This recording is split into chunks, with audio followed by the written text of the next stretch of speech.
परवा एक घटना घडली कल्याणमध्ये डीमार्ट मध्ये. तिथलीच कामाला होती मुलगी ती आणि एक युवकाने तिला त्रास दिला. तिला जबरदस्ती करत होता. भर संध्याकाळची वेळ 7:30-8ची वेळ. असं नाही की रात्री 11 वाजलेत 12 वाजलेत किंवा आणखी लोक नाही. पब्लिक आहे, लोक आहेत तिथे. तिला तो त्रास देत होता आणि ती तक्रार करायला गेली पोलीस स्टेशनला. त्या मुली आणि मुलीकडचे लोक. तर पोलिसांनी काय केलं, फक्त एक तिची एनसी नोंदवली आणि त्या मुलाला बोललं आणि त्याला सांगितलं एका विशिष्ट समाजाचा होता. म्हणजे लव्ह जिहादची जे घटना घडतात ना, त्यातला तो एक प्रकार होता खरं सांगायचं तर त्याला फक्त बोलवलं आणि त्याला समज दिली, आता याच्यापुढे तू त्रास द्यायचा नाही आणि त्याला तंबीतून त्याला परत पडवलं.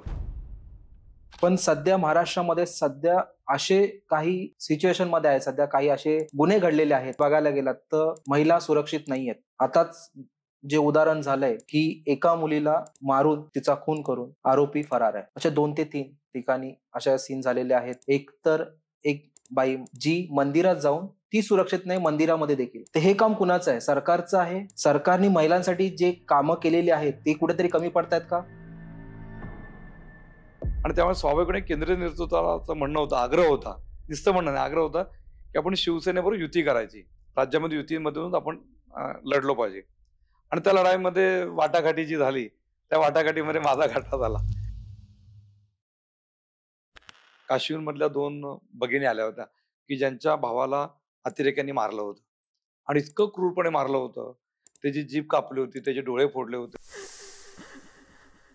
म्हणजे माझा कल्याणपासून एवढा जवळ अंतरावरती आदिवासी पाडे आहेत की ज्यांच्या घरात चप्पल नाही घालायला, घरात अन्न शिजवलं अन्न नाहीये, शाळेमध्ये जातात तरी अनवाणी जात आहेत, मेडिसिनची त्यांना उपलब्धता नाहीये, प्यायचं पाणी देखील ते नदीवरनं भरायचे, तिकडून यायचे, नळ पाण्याची सोय तिथे नसायची. म्हणजे इतकी भयानक परिस्थिती बघितल्यावर आम्ही अक्षर रडले सगळे. या राजकारणापुरता अनेक वेळेला अनेक गोष्टींचा म्हणजे त्रास अडथळा घालणारे आपलीच लोक होते तुमच्या ओळखीची? सत्तेतलेच आमच्या स्वपक्षातल्या लोकांनी देखील त्रास दिला. नमस्कार, मी स्वप्नील जाधव तुमचं सहर्ष स्वागत करतो युथ युनिव्हर्सल मनोरंजन या पॉडकास्टच्या चॅनलमध्ये. आजचे आपले गेस्ट आहेत माननीय श्री नरेंद्र पवार साहेब. हे कल्याण पश्चिमचे माजी आमदार आहेत. त्यांच्या कारकिर्दीमध्ये त्यांनी जी कामं केली त्याबद्दलच आपण त्यांच्याबद्दल खूप साऱ्या गोष्टी जाणून घेऊया आणि त्यांच्याशी गप्पा मारूया. त्यांचं स्वागत करतो. कसं येणं झालं आज? कसा होता प्रवास? चांगला होता. आज एक तर पाऊस नसल्यामुळे जास्त, त्यामुळे काही तशी अडचण आली नाही. ट्रॅफिक सुद्धा नव्हती. थोडीशी पाऊस असला की पत्रीपुलाची ट्रॅफिक राहते. पत्रीपुलाच्या ट्रॅफिकचा तर एक्स्ट्रीम अनुभव सगळ्यांनी घेतलेला आहे. हो. आता ते पत्रीपूल नीट झाल्यामुळे येण्याचा प्रवास सुकर झाला, छान झाला. मग आजचा दौरा कुठे होता तुमचा? आज माझा मतदारसंघामध्येच कार्यक्रम होते, वेगळ्या बैठका होत्या, सोसायट्यांच्या मीटिंग सध्या चालू आहेत आमच्या. आम्ही सोसायट्यांना solar power free of cost मध्ये बसवून देतो की त्या सोलार पॉवरमुळे 50% बिल त्यांचं रिड्यूस होतं सोसायटीचं आणि 5 वर्षामध्ये ती सोलार सिस्टीम ही सोसायटीला हँडओव्हर केली जाते. त्या संदर्भातल्या वेगळ्या ठिकाणी सोसायटीच्या मीटिंग त्यांची रिक्वेस्ट आलेली आहे, त्या मीटिंग सध्या चालू आहेत. म्हणजे कॉन्ट्रॅक्ट पद्धतीने देणार का ते सोलारचं? कॉन्ट्रॅक्ट पद्धतीने नाही, आता सेंट्रल गव्हर्नमेंटची स्कीम आहे, मोदी साहेबांनी स्कीम आणलेली आहे. त्या स्कीमच्या अंडर सोसायटीने सोलार पॉवर प्लांट केली तर त्यांना 18% सबसिडी पण आहे.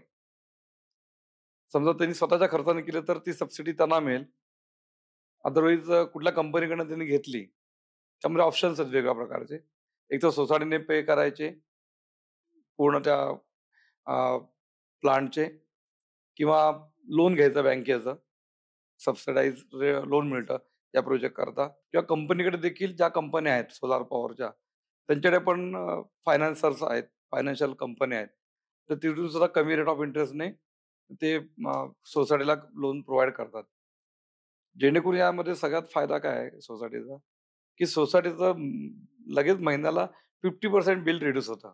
समजा 60,000 आता बिल येत आहे सोसायटीला, तर सोलार पॉवर लावला जाईल त्यांच्याकडे, तर त्यांना डायरेक्ट निम्म बिल येत आहे, निम्म बिल येणार आहे, निम्म बिल त्यांचं सेव्हिंग होणार. हा खूप मोठा फायदा. मग याचं जे आता जो पैसे आहेत त्याच्यामध्ये काय सबसिडी वगैरे आहे का? 18% सबसिडी गव्हर्नमेंटची, 18% सबसिडी आहे. 18% गव्हर्नमेंट सबसिडी देणार त्याच्यावर. बरं, मग तरी पण त्याचा खर्च काय सांगितला असेल सोसायटीला, किती येतो खर्च? सोसायटीचा खर्च वेगळ्या प्रकारचा आहे. सोसायटीचा टेरेसचा जो सरफेस एरिया आहे तो किती अवेलेबल आहे, त्याचा बेस काय आहे, तिथे कुठल्या प्रकारचे पत्रे लावता येतील, कुठल्या प्रकारचा डिस्टन्स आहे, त्याच्यावरती डिपेंड आहे. थोडंसं व्हेरिएशन आहे, पण टेंटेटिव्ह 10 टनला 10 लाख रुपये खर्च. हा साधारणपणे एक ढोबळ मानाने तयार केलेलं गणित आहे. म्हणजे जसं गुजरात त्या साईडला सोलारवरती चाललेलं आहे, सगळं सोलारवरतीच आहे, तसं महाराष्ट्रामध्ये चालू करायचा प्रयत्न हो. होता. गुजरातमध्ये तर सोलारमुळेच क्रांती झाली. क्रांती झाली. देशाचे प्राईम मिनिस्टर गुजरातने इंडियाला का दिले? तर सोलारची जी शेती मोदी साहेबांनी गुजरातमध्ये केली, त्यातनं पॉवर फ्लक्च्युएशनचा जो प्रॉब्लेम गुजरातचा सॉल्व्ह झाला.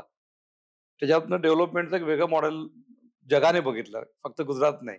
हो. गुजरातने पाहिलं, जगाने पाहिलं आणि म्हणून इंडियाने, भारताने, हिंदुस्थानने मोदी साहेबांचं नेतृत्व ॲज अ प्राईम मिनिस्टर म्हणून स्वीकारलं.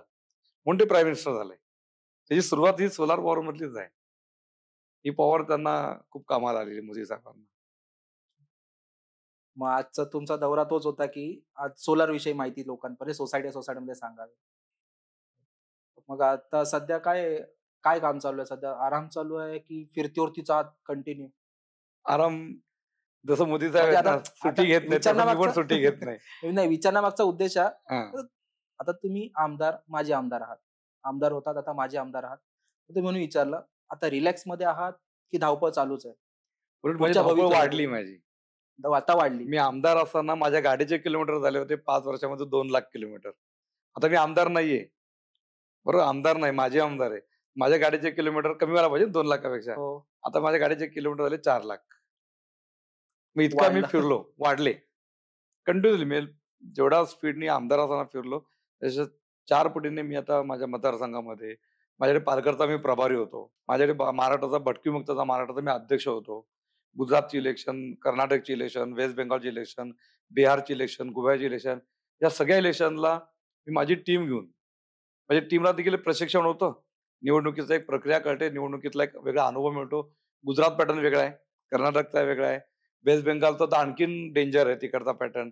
हा सगळा पॅटर्न समजून घेण्याकरता कार्यकर्त्यांना मी आवर्जून घेऊन गेलो. त्याचा फायदा मला असा झाला, की माझी कार्यकर्त्यांची संख्या पण वाढली. म्हणजे सुरुवातीला किती होते? मी आमदार असताना जेव्हा इलेक्शन होते माझ्याकडे 200-300 कार्यकर्ते होते. पण मी आमदार झाल्यानंतर 5 वर्षानंतर माझ्याकडे अपक्षाची इलेक्शन लढवली, तर माझ्याकडे 500 कार्यकर्ते होते. 500 आणि आता मी आमदार नाही, 5 वर्षांमध्ये 500 चे 1800 कार्यकर्ते झाले. ह्या प्रश्नाकडे मी येतो. हं. तुम्ही अपक्ष, आता तुम्ही बीजेपीचे म्हणजे एक आमदार होतात. बीजेपीचे आमदार होतात तुम्ही आणि आता बीजेपीचा आम्ही आमदार नव्हतो. मी कल्याण पश्चिम विधानसभेचा आमदार होतो. पक्षाच्या अच्छा. तिकिटावर मी निवडून आलो होतो. पण शेवटी आमदार झाल्यावर मी कल्याण पश्चिम विधानसभेचा आमदार होतो. एका पक्षाचा आमदार राहू शकत नाही. सर्व पक्षाच्या लोकांना मदत करणं, सगळ्या पक्षात लोकं माझ्याकडे यायची, सर्व जातीचे, पंथाचे सगळ्यांना मी मदत करायचो. त्यावेळी मला म्हणालो, "मी पक्षाचा नाहीये. मी कल्याण पश्चिम विधानसभेचा आमदार आहे." कल्याण पश्चिमचे आमदार होतात तुम्ही. आता सध्या आहात माजी आमदार. तुम्ही 200 किती 200 कार्यकर्त्यांना घेऊन फिरवतात आणि आता घेऊन फिरताय ते तुम्ही 1800. 1800 कार्यकर्ते आहेत. त्यांना त्यांचा खर्च किंवा त्यांना घेऊन फिरणं, हे कसं मॅनेज करता तुम्ही? नाही, 1800 कार्यकर्त्यांना घेऊन फिरायला लागत नाही. मी जेव्हा पालघरला जायचो तेव्हा माझ्याकडे एक 8-10 जणांची टीम होती. मी वेस्ट बेंगालला गेलो तर माझ्याकडे 40 जण होते. मी बिहारला छपरामध्ये होतो. तेव्हा माझ्याकडे जवळ-जवळ 40-45 जण होते. कर्नाटकमध्ये 60 जणांची माझी टीम होती. गुजरातमध्ये देखील जवळ-जवळ 30-35 माझ्याबरोबर कार्यकर्ते होते. हे त्यावेळेला बरेचसे कार्यकर्ते स्वखर्चाने सुद्धा यायचे. पदाधिकारी असायचे, नगरसेवक, उपमहापौर, सरनोबत उपमहापौर होते. ते आले ते त्यांच्या खर्चाने आले. त्यामुळे असा खर्चाचा विषय राहिला नाही कधी जास्त. पण खर्च करावा लागायचा. जायचं, यायचं, ट्रॅव्हलिंग, राहणं तिथे. मी कधी ज्या राज्यामध्ये गेलो, तिकडे माझं बर्डन मी त्या पार्टीच्या त्या नेत्यांवरती, पदांवर टाकलं नाही. मी स्वतःचा खर्च मी स्वतः केला. कारण मला पार्टीनी आमदार केलं, पार्टीने मला एक चेहरा दिला, पार्टीने मला ओळख दिली. तर त्या पार्टीकरता माझं दायित्व लागतं. म्हणून मी कर्तव्य भावनेतनं या सगळ्या पार्टीच्या निवडणुकांमध्ये कार्यकर्त्यांना प्रशिक्षण करण्याकरता घेऊन गेलो. एक वेळ अशी होती तुम्ही अपक्ष म्हणून उभे होतात. त्यामागे कसा अनुभव होता तुमचा? एवढी सगळी कामं करून देखील जर पार्टीने तुम्हाला तिकीट दिलं नाही. आणि त्यावेळेला काय झालं, की मी जेव्हा निवडून आलो आमदार, त्याला युती नव्हती आणि जेव्हा निवडणुकीचं तिकीट माझं गेलं, त्याला आमची युती झाली. केंद्रामध्ये शिवसेनेने भारतीय जनता पार्टीला सपोर्ट केला होता. मोदी साहेब प्राईम मिनिस्टर सेकंड टाईम होण्याकरता शिवसेनेची मदत झाली होती. आणि त्यामुळे स्वाभाविकपणे केंद्रीय नेतृत्वाचं म्हणणं होतं, आग्रह होता, नुसतं म्हणणं नाही, आग्रह होता, की आपण शिवसेनेबरोबर युती करायची. राज्यामध्ये युतीमधूनच आपण लढलो पाहिजे. आणि त्या लढाईमध्ये वाटाघाटी जी झाली, त्या वाटाघाटीमध्ये माझा घाटा झाला. तुम्ही विरोधातच होतात ना त्याच्या, शिवसेनेच्या? नाही, शिवसेनेच्या विरोधात मी अपक्ष उभा म्हणजे राहिलो. तुम्ही युतीच्या विरोधामध्ये होता युतीच्या असं? विरोधामध्ये मी होतो. त्यावेळेला कसं झालं, की कारण मी माघार पण घेतली होती खरं सांगायचं तर. मी फॉर्म भरला, कार्यकर्त्यांचा खूप रेटा होता. मी फॉर्म भरला. बरेच कार्यकर्ते माझ्यासोबत होते. पण नंतर मला पक्षाने सांगितलं, की तुम्ही माघार घ्यायची. मी माघार घ्यायची पण ठरवली. पण कल्याण पूर्वेतले आमदार होते गणपतशेठ गायकवाड. त्या ठिकाणी शिवसेनेने बंडखोरी केली होती. आणि त्यामुळे मग कार्यकर्त्यांनी मला रेटा लावला. आणि काही नेते पण मला सांगितलं, की जर का ते माघार घेत नाही, तर मग आपण का माघार घ्यायची? त्यांच्या अपक्ष शिवसेनेचे सगळीकडे उभे आहेत. मग आपण अपक्ष काय नाही लढायची? मग त्या प्रेशरखाली मी उभा राहिलो आणि मग मी लढलो. अपक्षाचे चिन्ह काय होतं? शिट्टी होती. का म्हणून? मी तसा संघाचा स्वयंसेवक आहे. मी लहानपणापासून संघाच्या शाखेत गेलेलो आहे आणि संघाची शिट्टी ही माझी आवडती विषय आहे, आवडती निशाणी आहे. कारण मी आजही शाखेत जातो. म्हणजे माझी प्रभात शाखा आहे. सकाळची आमची 7:30 ते 8:15 किती पाऊस असून द्यात, किती थंडी असून द्यात, किती ऊन असून द्यात, पण मी शाखा चुकवत नाही. मी इव्हन वेस्ट बेंगॉलला गेलो, बिहारला गेलो, पालघरला गेलो किंवा आणखीन कर्नाटकला गेलो, गुजरातला गेलो. मी तिथे सुद्धा गेल्यावरती मी शाखा चुकवली नाही. मी नागपूरला आमचं अधिवेशन असायचं. अनेक आमदारांना मी शाखेत घेऊन जायचो.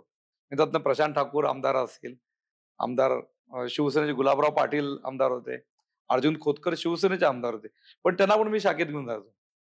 त्या ठिकाणी. हे मला असं वाटतं, की मी संघातनं घडलेलो आहे. संघाचे विचार खूप चांगले आहेत. संघामध्ये शिस्त आहे. संघामध्ये धर्माविषयी, समाजाविषयी, सामाजिक कामाविषयी अत्यंत प्रामाणिकपणे एक चांगला संस्कार होतो. तो संस्कार सगळ्यांवरती झाला पाहिजे. असा माझा स्वतःचा आग्रह अनेक कार्यकर्त्यांबद्दल, मग ते आमदार असून देत, खासदार असून देत, नवीन आलेला कार्यकर्ता असून देत. म्हणजे तो कोणत्या पक्षात असून दे. परंतु संघाच्या शाखेत त्यांनी यावं, संघाचं काम काय ते समजून घ्यावं, संघाचा विचार काय तो समजून घ्यावा, माझ्याकरता मी आग्रह करायचो. आणि त्या भावनेतनं माझ्या डोक्यात ती कल्पना होती, की आपली निशाणी शिट्टी असली पाहिजे. आणि म्हणून मी त्यावेळेला ती अपक्ष असताना शिट्टी ही निशाणी घेतली होती. मग त्याच्यानंतर तुमचा पराभव झाला की विजय झाला होता? नाही, माझा पराभव झाला. कारण त्यावेळेला युती धर्म असा एक टूम होती, युती धर्म. आणि खरं युती धर्म उद्धवजींनी नाही पाळला हे सगळ्या जगाने बघितलं. म्हणजे त्यावेळेला कार्यकर्त्यांना कळलं, की आपण युती धर्म म्हणून या ठिकाणी शिवसेना भाजप युतीचे आमदार विश्वनाथ भोईर निवडून आले आणि मी संघाचा स्वयंसेवक, भारतीय जनता पार्टीचा कार्यकर्ता अ, आणि कुठलाही माझ्यावर डाग नाही. कुठल्या प्रकारचं चुकीचं काम नाही केलं. उलट मी आमदार असताना पक्षाच्या सगळे कार्य माझे हायेस्ट झाले. म्हणजे पूर आला, त्या पुरामध्ये काय मदत केली सगळ्या जनतेने, मतदारांनी पाहिलं. पक्षाचे कार्यक्रम आले. सीएम चषक आला. मन की बात मोदी साहेबांचे कार्यक्रम असायचे. मोदी साहेबांच्या योजना आहेत विविध केंद्र सरकारच्या, राज्य सरकारच्या. माझ्या कार्यालयातला रेकॉर्ड होता. रेकॉर्ड ब्रेक मी योजना लोकांपर्यंत पोहोचवल्या. मुख्यमंत्री सहायता निधी. हे महाराष्ट्रामध्ये माझा 3रा नंबर होता. 1 नंबर गिरीश महाजन, 2 नंबर बच्चू कडू आणि 3 नंबर माझा होता, की सगळ्यात जास्त मेडिकलच्या फॅसिलिटी, मेडिकलची व्यवस्था ही मतदारांना, लोकांना माझ्याकडे महाराष्ट्रातून लोकं यायचे. म्हणजे चंद्रपूरचे काही पेशंट माझ्याकडे यायचे, जळगावचे सुद्धा यायचे. मी गिरीश भाऊंचा जळगाव सुद्धा तिकडचे सुद्धा काही पेशंट माझ्याकडे यायचे. यूपीतले पेशंट सुद्धा मी बऱ्याच वेळेला यूपीच्या पेशंटला सुद्धा मी मदत केलेली आहे. यूपी, बिहारचे मतदार माझ्या मतदारसंघात जास्त आहेत. मग त्यांच्या फॅमिलीला कोणी आजारी पडले तिकडे, तर त्यांना मी आवर्जून महाराष्ट्रामध्ये आपल्या आणायचो आणि इथे त्यांना ट्रीटमेंट द्यायचो. त्यामुळे या क्षेत्रामध्ये मी खूप कामं केलेली आहेत. योजना असतील, मेडिकल फॅसिलिटी असेल, अ, विविध पक्षाचे कार्यक्रम असेल, त्याच्यामुळे मी ॲक्टिव्ह या भागात राहिलो. जशा योजना आहेत, त्या योजना अंतर्गत तुम्ही बरीच आता जशी आपली जेव्हा आपण भेटलो मुख्यमंत्री लाडकी बहीण. हां, लाडकी बहिणीचा आता सध्या मुद्दा चालूच आहे. आता आणि आपण त्याच वेळेला जेव्हा शेवटचा तुमच्याकडे एक तो शिबिर होतं, त्याच हो. वेळेला आपली भेट झाली. त्या भेटीमध्ये असं कळालं, की तुम्ही त्या विभागातल्या किंवा तुमच्या मतदारसंघामध्ये तुम्ही प्रत्येक माणसाला नावाने ओळखता.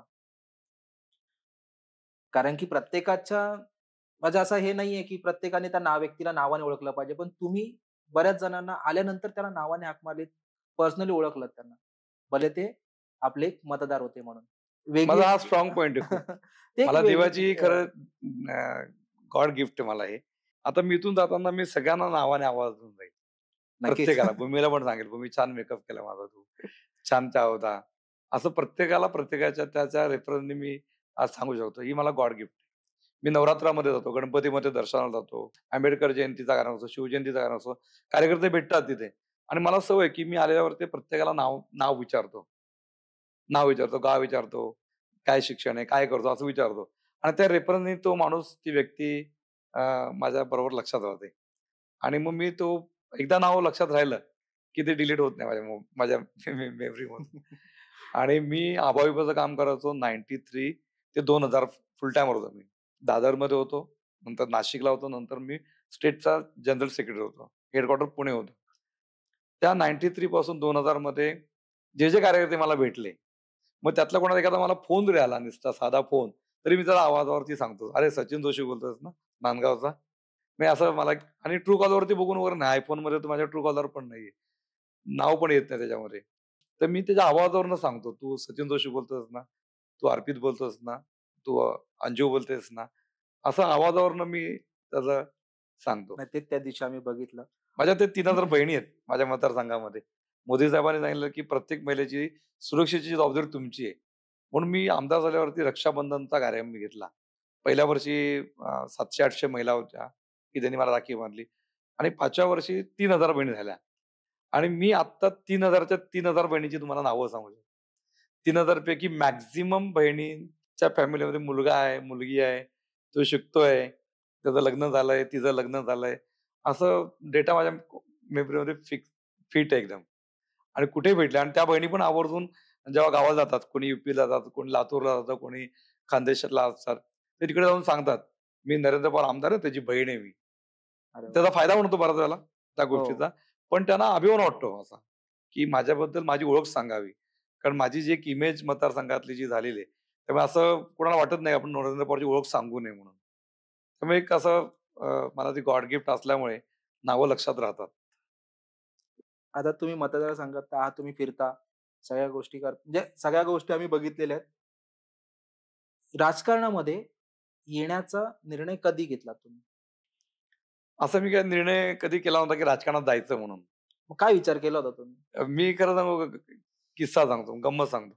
म्हणजे मी पॉलिटेक्निकला ॲडमिशन जेव्हा घेतली, मला वडिलांनी "तू पॉलिटेक्निकला जायचंयस." हां, तुम्ही सिव्हिल इंजिनिअरिंग मी केलेली आहे. सिव्हिल इंजिनिअरिंग केलं. पॉलिटेक्निकला ॲडमिशन घेतली.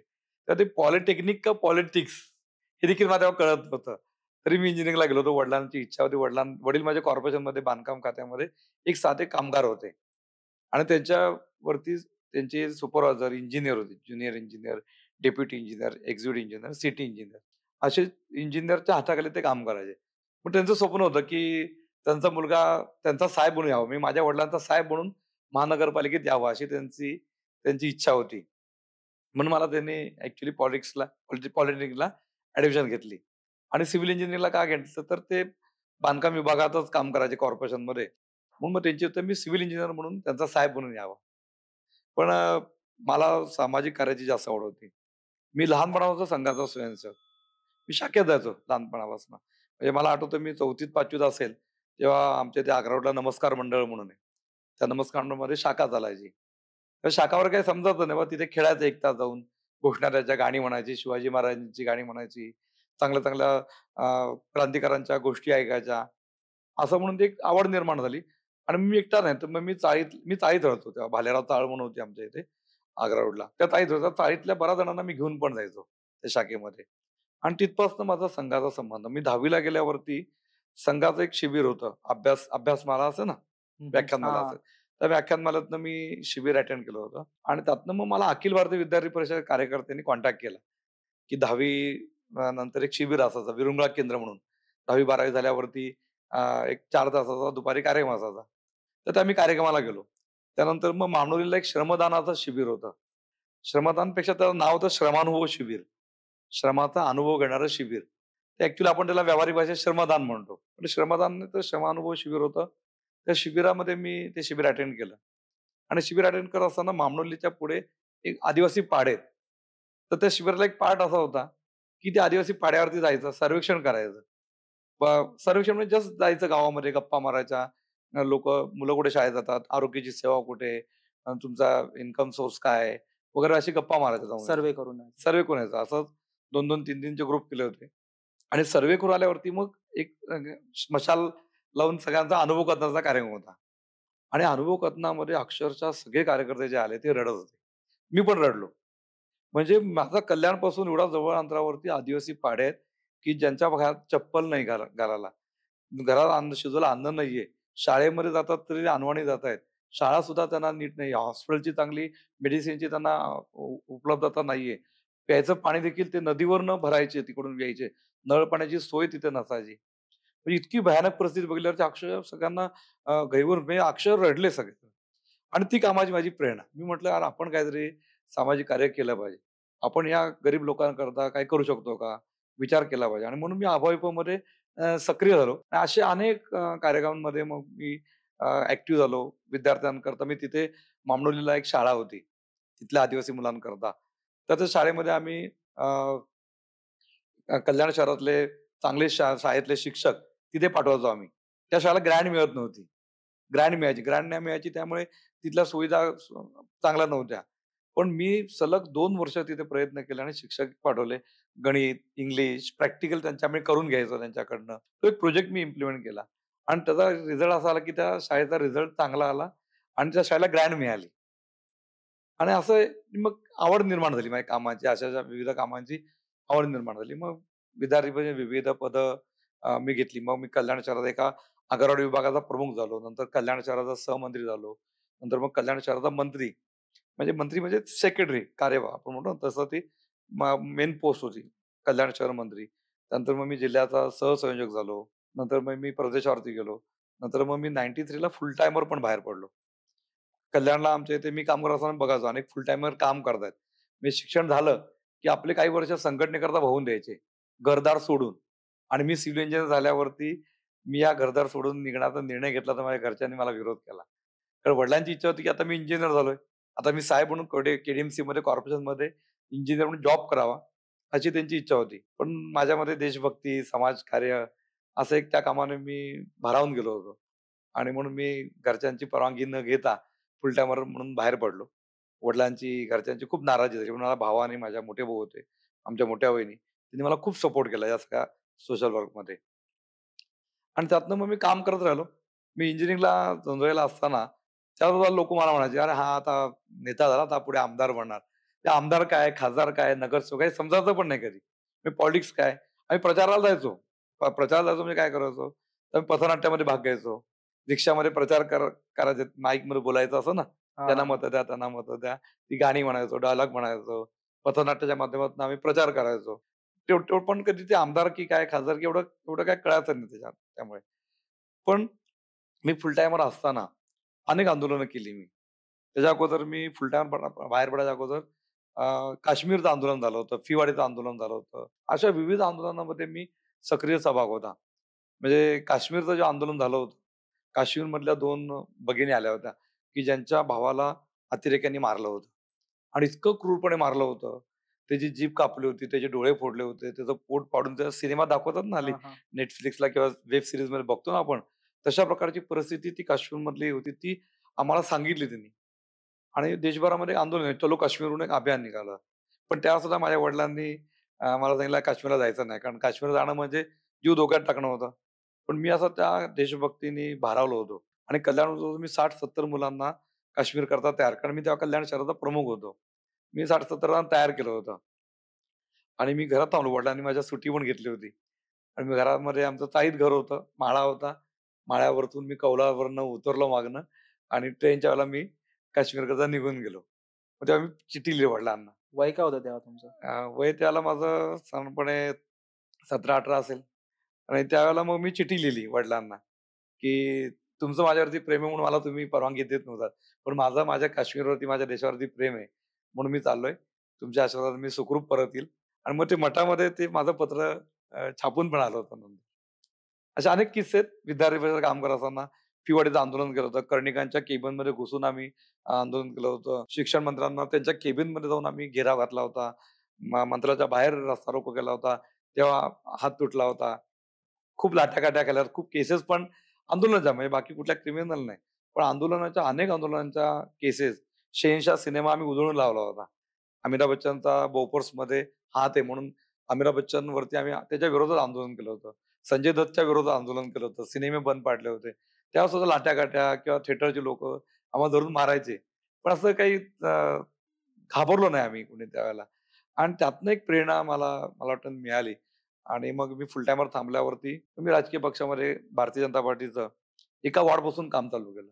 एका वॉर्डमध्ये मंगेश गायकर त्याला आमचे उमेदवार होते नगरसेवक जे, त्यांच्या इलेक्शनचं मी काम केलं. त्यानंतर मग मला पार्टीत आमचे डॉक्टर तांबडे म्हणून शहराचे प्रमुख होते. त्यांनी माझा नोंदणी केली आणि त्यांनी मला त्यांच्या टीममध्ये सचिव म्हणून पद दिलं. सचिव नंतर मग जनरल सेक्रेटरी असो, मग प्रेसिडेंट असो. पण मला लगेचच 3 वर्षानंतर मी सचिव नंतर डायरेक्ट मंडळाचा अध्यक्ष झालो, भारतीय जनता पार्टीचा. त्यानंतर मग नगरसेवकची इलेक्शन होती. इलेक्शन झाल्यावरती मला तिकीट मिळालं आणि ते पण मी राहतो तिकडे म्हणजे दुसऱ्या वॉर्डमध्ये मी उभा राहिलो आणि मी तिथे 1000 मतांनी निवडून आलो. 2.5 वर्ष वेगळी पदं घेतली. पण 2.5 वर्ष मला उपमहापौर म्हणून मी अ, क काम केलं. अशी अनेक गोष्टी आहेत की पण त्यातनं याची म्हणजे पॉलिटिक्समध्ये येण्याची सुरुवात ही तुमची विद्यार्थी परिषदेपासून झाली. बरोबर. म्हणजे जेव्हा तुम्ही विद्यार्थी परिषदेचे एक सभासद झालात हो. तिथपासून झाली. विदर्भी वेगळी आंदोलनं आम्ही तर कितीतरी वेळेला सत्ताधारी पक्षाच्या लोकांना पण आम्ही पण घरबाहेर विद्यार्थी दिलेलं आहे. विद्यार्थी परिषदेच्या मध्ये तुमची कामं जी होती, ती कशी होती?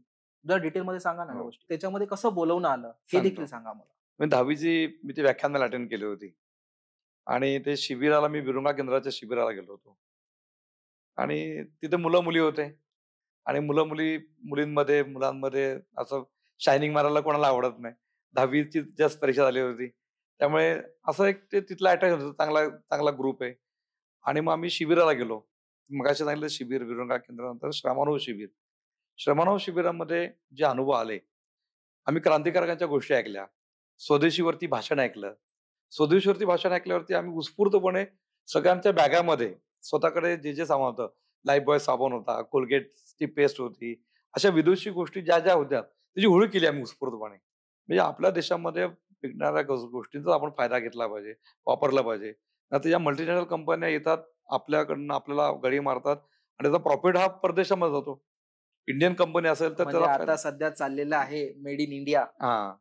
म्हणजे मोदी साहेबांनी आता जी मोदी सरांनी सांगितलं, हं. की फक्त भारतामध्ये बनलेल्याच वस्तू वापरायचा. हा तुम्ही 10वी ला असल्यापासूनचे म्हणजे अगदी, तुम्ही अगदी. अखिल भारतीय विद्यार्थी संघाचे 88 आठ पासून आम्हाला तर आत्ताच ऐकायला येतंय, की फक्त हं. भारताच्या ज्या बनवलेल्या वस्तू आहेत त्याच वापरायच्या. बरोबर. त्यावेळेला तुम्ही त्याची होळी केली होती. त्याची होळी आम्ही त्यावेळेला केली होती.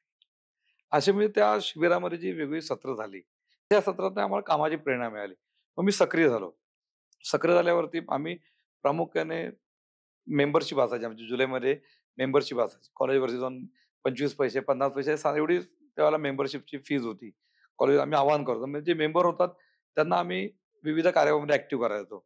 मग त्याला पर्सनॅलिटी डेव्हलपमेंट कॅम्प असायचे. 10वी-12वीच्या मुलांकरता व्याख्यानमाला असायची.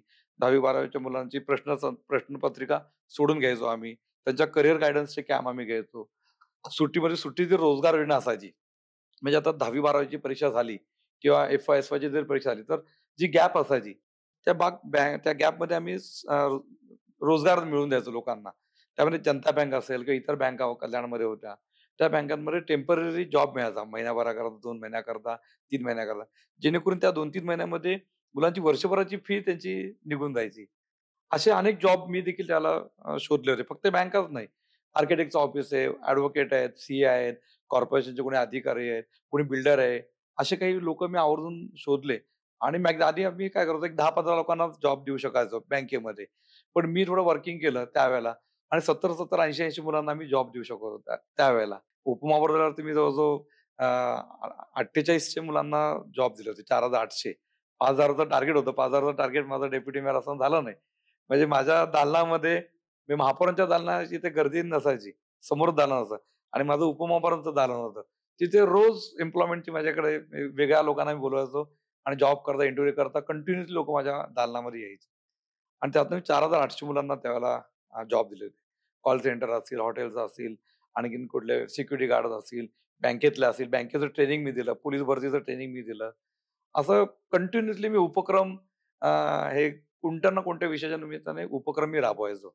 तर विद्यार्थी परिषदेमध्ये प्रामुख्याने काय असायचं, की एक अभ्यास वर्ग, शिबिर विद्यार्थ्यांकरता त्यांच्या पर्सनॅलिटी डेव्हलपमेंट करता ॲक्टिव्हिटी आणि कोणत्यातरी देशाच्या एखाद्या विषयावरती आंदोलन, त्याला आसाम असेल, फी वाढ असेल किंवा स्वदेशीच्या संदर्भातलं आंदोलन असेल किंवा देशात कुठला भ्रष्टाचार, बोफर्सचा भ्रष्टाचार झाला, शहेनशाह पिक्चरच्या विरोधात आम्ही आंदोलन केलं, संजय दत्त च्या विरोधात आम्ही आंदोलन केलं. अशी जी सामाजिक त्या घटना असेल, लातूरला जेव्हा भूकंप झाला, त्या भूकंपाच्या सुद्धा आम्ही टीम घेऊन त्या केलारीमध्ये मी स्वतः गेलो होतो आणि भूकंप झाल्या गेलो होतो तिकडे मी. म्हणजे तिथल्या डेड बॉडी सडल्या होत्या चिखलामध्ये, पाण्यामध्ये. त्या काढण्यापासून तर त्या त्यांची विल्हेवाट लावण्यापर्यंत आणि नंतर तिथल्या लोकांचं पुनर्वसन करणं पत्र्याच्या शेडमध्ये. अशी अनेक कामं ही विद्यार्थी परिषदेमार्फत त्या त्या इश्यू ओरिएंटेड होत असतात. आणि त्यावेळेला ही आमची विद्यार्थ्यांची आंदोलनं झाली जास्त प्रमाणामध्ये. फीवाढीचं आंदोलन असेल, कुलगुरूंनी भ्रष्टाचार केला होता. त्याला शशिकांत कर्णिक कुलगुरू होते आणि त्यांनी आपली देशाची महत्त्वाची कागदपत्र ही परदेशी लोकांना विकली होती. असा इश्यू झाला होता. त्याच्या विरोधात आम्ही खूप मोठं आंदोलन महाराष्ट्रामध्ये केलं होतं.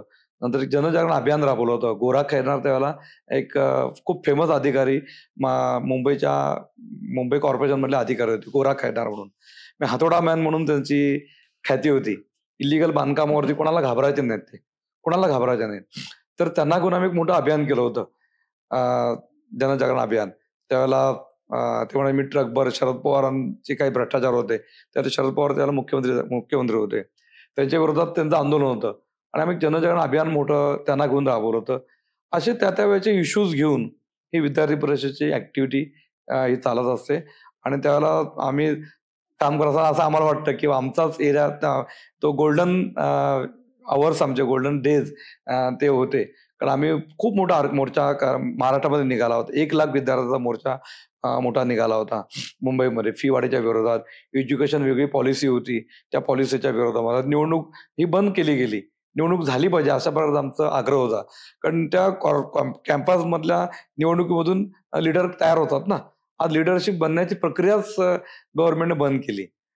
आता गडबडी होत नाहीत का? होतात ना. या निवडणुकी लोकसभेमध्ये, विधानसभेमध्ये, कॉर्पोरेशनमध्ये गडबडी होतात. कॉलेजच्या कॅम्पसमध्ये एक घटना घडली त्यावेळेला ओन डिसोजाची आणि तो एक रेफरन्स धरून कॉलेजचे इलेक्शनच बंद करून टाकल्या. कॉलेजची त्यावेळेला इलेक्शन झाल्या पाहिजेत. कॉलेजमध्ये विद्यार्थ्यांची पर्सनॅलिटी डेव्हलप झाली पाहिजे. त्यांच्या लिडरशिप क्वालिटीजला वाव मिळाला पाहिजे. अशा विविध अंगाने अभाविपचं काम चालतं आणि ट्रिमेंडस अनुभव म्हणजे लोकांना एका देशभक्तीचा अनुभव घ्यायचा असेल, देशात लोकांना जर का सामाजिक काम करण्याचा अनुभव घ्यायचा असेल, तर मी तर आवर्जून सांगतो की तुम्ही तुमच्या मुलाला अखिल भारतीय विद्यार्थी परिषद पाठवा. निश्चितपणे त्याला आपण बाउंड्रीवरती लढा पाडू शकत नसतो, पण आपल्या आजूबाजूला देखील या गोष्टींची गरज असते. मग पर्यावरणाचा विषय असतो, स्वच्छतेचा विषय असतो. अशा अनेक विषयांना घेऊन अभाविपचं काम चालायचं आणि आता पण चालतंय. मी देखील आता माझी दोन्ही मुलं आहेत. दोघाही मुलांना मी त्यांना सांगितलं तुम्ही जॉईन करा. माझा मोठा मुलगा पण जातो, छोटा मुलगा पण आता जॉईन विद्यार्थी परिषद त्यांनी केलेली. खूप चांगली कामं आहेत. म्हणजे अखिल भारतीय विद्यार्थी परिषदेचे लागूनच तुम्ही जी कामं केलीत आणि त्याच्यानंतर तुम्ही ज्या पद्धतीने या पॉलिटिक्समध्ये आलात, म्हणजे राजकारणामध्ये जशी एंट्री मारलीत आणि आता पुढे आता सध्या जे राजकारण आहे त्याच्यावर तुमचं मत काय आहे? आता ज्या घडामोडी चाललेल्या आहेत की पहिले एक पक्ष म्हणजे असे बरेच एक पक्षाचं एक वेगवेगळं हे होतं, पण आता सगळे पक्ष एकत्र झालेले आहेत. कोणी कुठल्या पक्षामध्ये आहे. म्हणजे आज एखादा नेता जर आमच्या इकडचा एक नगरसेवक आज एखाद्या दुसऱ्या पक्षामध्ये, दुसऱ्या दिवशी किंवा त्याच रात्री आम्हाला समजतं हा तर दुसऱ्या पक्षामध्ये गेलेला. म्हणजे होणाऱ्या कार्यकर्त्यांना भागदौड आहे ती न तिथे जो मतदारसंघ आहे त्यांच्यामध्ये होणारी गफलत ही कशी हे करता येईल आणि ह्याच्याविषयी तुमचं मत काय तेही सांगा आणि ते जाणून घ्यायला आम्हाला आवडेल. नाही, मला या गोष्टीचा अभिमान आहे. मी ज्या पक्षाचं काम करतो त्या पक्षाला एक वैचारिक बेस आहे. राष्ट्रीय स्वयंसेवक संघ याच्या माध्यमातून विविध जे संघटना सुरू झाल्यात वेगळ्या क्षेत्रामध्ये. जसं मी सांगितलं मी अभाविपचं काम केलं, तर ती विद्यार्थी क्षेत्रातली संघटना कुठली तर अखिल भारतीय विद्यार्थी परिषद. शेतकऱ्यांकरता काम करणारी कुठली तर किसान संघ. सहकार क्षेत्रात काम करणारे असेल तर ती सहकार भारती. धार्मिक क्षेत्रात काम करणारे असेल तर ती विश्व हिंदू परिषद बजरंग दल आहे. अशा संघाच्या अनेक ब्रँचेस आहेत. त्यातली एक ब्रँच ही भारतीय जनता पार्टी आहे की जे राजकीय क्षेत्रात काम करतात. निवडणूक लढवणं, तिथलं कॉर्पोरेशन असेल, पंचायत समिती, जेडपी याकरता एक संघातली एक ब्रँच म्हणजे भारतीय जनता पार्टी. आणि या सगळ्यांची एक वैचारिक बांधणी संघाच्या मार्फत केली जाते. संघाचा एक विचार आहे. RSSचा एक आयडिओलॉजी आहे, एक विचार आहे. धर्माविषयी, आपल्या राष्ट्राविषयी एक ठाम भूमिका आहे त्यांची. आणि ती वैचारिक कमिटमेंट ही स्वाभाविकपणे संघ परिवारातल्या सर्व संस्थांमध्ये, संघटनांमध्ये ही पर्क्युलेट होते. आणि स्वाभाविकपणे भारतीय जनता पार्टीमध्ये देखील पर्क्युलेट झालेली आहे. तुम्ही बघा, तुम्हाला हे कमी बघायला मिळेल की भारतीय जनता पार्टीतले कार्यकर्ते पक्ष सोडून दुसऱ्या पार्टीत गेलेले आहेत. कुठे बंडखोरी झाली, पण पक्ष सोडून कुठे गेलेले आहेत. असं तुम्हाला एक्झाम्पल खूप कमी बघायला मिळेल. तिकीट नाही मिळालं म्हणून मग सेनेत गेले, मनसेत गेले, काँग्रेसमध्ये गेले, MIM मध्ये गेले. ही उदाहरणं भारतीय जनता पार्टीमध्ये तुम्हाला खूप कमी बघायला मिळतील. कारण त्यांची बैठक जी आहे ती वैचारिक बैठक आहे. एका विचाराकरता काम करणारी, टोटली नॉन करप्ट. कारण संघामध्ये शिस्त, संघामध्ये झिरो करप्शन, संघामध्ये सामाजिक बांधिलकी तुमची महत्वाची. म्हणून तर मोदी साहेबांवरती पण संस्कार तोच आहे. मोदी साहेब प्राईम मिनिस्टर झाल्यावरती काय म्हणाले? मी एक जनसेवक आहे, मी जनतेचा सेवक आहे. मी प्राईम मिनिस्टर असलो तरी मी जनतेचा सेवक आहे. जनतेची सेवा करणं हे माझं कर्तव्य आहे. ही भावना कुठून आली? ही संघातनं आली. म्हणजे संघाच्या स्वयंसेवकामधून जे आमचे वेगळ्या ब्रांच तयार झाले आहेत, त्या ब्रांचमधल्या भारतीय जनता पार्टीमध्ये देखील हाच संस्कार नवीन आलेल्या कार्यकर्त्यापासून तर देशाच्या प्राईम मिनिस्टरपर्यंत, देशाच्या राष्ट्रपतींपर्यंत, उपराष्ट्रपतींपर्यंत हा एक संस्कार त्यांच्यामध्ये आपोआपच जातो. म्हणून मोदी साहेबांनी जेव्हा ती घोषणा केली, खाऊंगा नाही, खाणे दूंगा नाही, बरोबर ना? त्यामुळे स्वाभाविकपणे कार्यकर्त्यांना ती भीती पण निर्माण झाली. अरे, मी जर काय भ्रष्टाचार केला, मी काय चुकीचं वागलो, तर मला मोदी साहेब माझी गय नाही, मला तिकीट देणार नाही, मला कुठलं मंत्रिपद मिळणार नाही, किंवा माझी हकालपट्टी पण केली जाईल. अशा प्रकारचा एक स्वाभाविक एक अंकुश, हा वैचारिक अंकुश हा संघ परिवारामधून निर्माण झालेला आहे. पण अलीकडे तुम्ही म्हणता तसं आज युतींचं राजकारण चाललेलं आहे. युती, कारण वैचारिक मतं जी आहेत, समजा शिवसेना आणि भारतीय जनता पार्टी ही हिंदुत्ववादी विचारसरणीची पार्टी आहे, बरोबर. काँग्रेसची आणि काँग्रेसबरोबर असलेली ही त्यांची विचारसरणी वेगळी आहे. त्यामुळे म्हणून शिवसेना आणि भाजप एका विचारसरणीचे नेता काय व्हायचं, मतांची विभागणी व्हायची. हिंदुत्ववादी मतं ही विभागणी व्हायची आणि ऑपोजिशनची मतं ही युनायटेड असायची. आणि त्याच्यामुळे मग कधी सत्ता यायची नाही. म्हणून मग एकत्र येऊन, एकत्र लढल्यामुळे समविचारी विचाराचे जे कोण लोक आहेत ते सगळे एकत्र आले. आणि म्हणून भारतीय जनता पार्टीची राज्यामध्ये आणि केंद्रामध्ये सत्ता आली. पण आता जे समोरच्यांची युती जी झालेली आहे, ती युती कसली झालेली आहे? त्यांना वैचारिक बेसच नाही. म्हणजे वेस्ट बेंगॉलचं उदाहरण सांगतो. वेस्ट बेंगॉलमध्ये कम्युनिस्ट ममता बॅनर्जी, त्यांची पार्टी, काँग्रेस, या तिन्ही वेगवेगळ्या आयडिओलॉजी, तिन्हीच्या तिन्ही, काँग्रेसची आयडिओलॉजी वेगळी, ममता बॅनर्जीची वेगळी, काँग्रेसची वेगळी. पण या तिन्ही वेगळ्या आयडिओलॉजीचे लोक एकत्र येऊन मोदी साहेबांना, भारतीय जनता पार्टीला, हिंदुत्ववादी विचारला संपवण्याकरता म्हणून ते एकत्र आले. आता सुद्धा काय झालं? आता सुद्धा तेच झालं. त्यांचा अजेंडा काय? देशाचं डेव्हलपमेंट नाही, देशाचा विकास नाही. देशामध्ये ज्या गतीने विकास मोदींनी नेला त्याला आणखी पुढे नेणार नाही. तर काय, तर मोदींना रोखायचं. कारण मोदींची इमेज ही आंतरराष्ट्रीय स्तरावरची झाली. मोदींच्यामुळे आज आपल्या देशाची पत वाढली, इकॉनॉमिक्स आपलं आर्थिक परिस्थिती आपली चांगली झाली, चांगल्या इंडस्ट्री झाल्या. पण त्याच्यामुळे काय झालं की त्यांचे महत्व कमी झालं, त्यांच्या पार्टीचं महत्व कमी झालं, त्या पार्ट्या संपत आल्या. म्हणून मग त्यांनी सगळ्यांना मोदीच्या विरोधात एकत्र, पण तरी देखील काहीही फरक पडला नाही. तिसऱ्यांदा मोदी साहेब त्या देशाचे प्राईम मिनिस्टर झाले. पण कार्यकर्त्यांमध्ये बऱ्याच वेळेला गोष्टी होतात कार्यकर्त्यांमध्ये, की मग आता शिवसेनामध्ये देखील 2 पार्ट झाले. हो, शिंदे गट झाले आणि उद्धव ठाकरे साहेबांचा दुसरा गट झाला. त्यामुळे कार्यकर्त्यांमध्ये थोडीशी जरा अडचण निर्माण होते.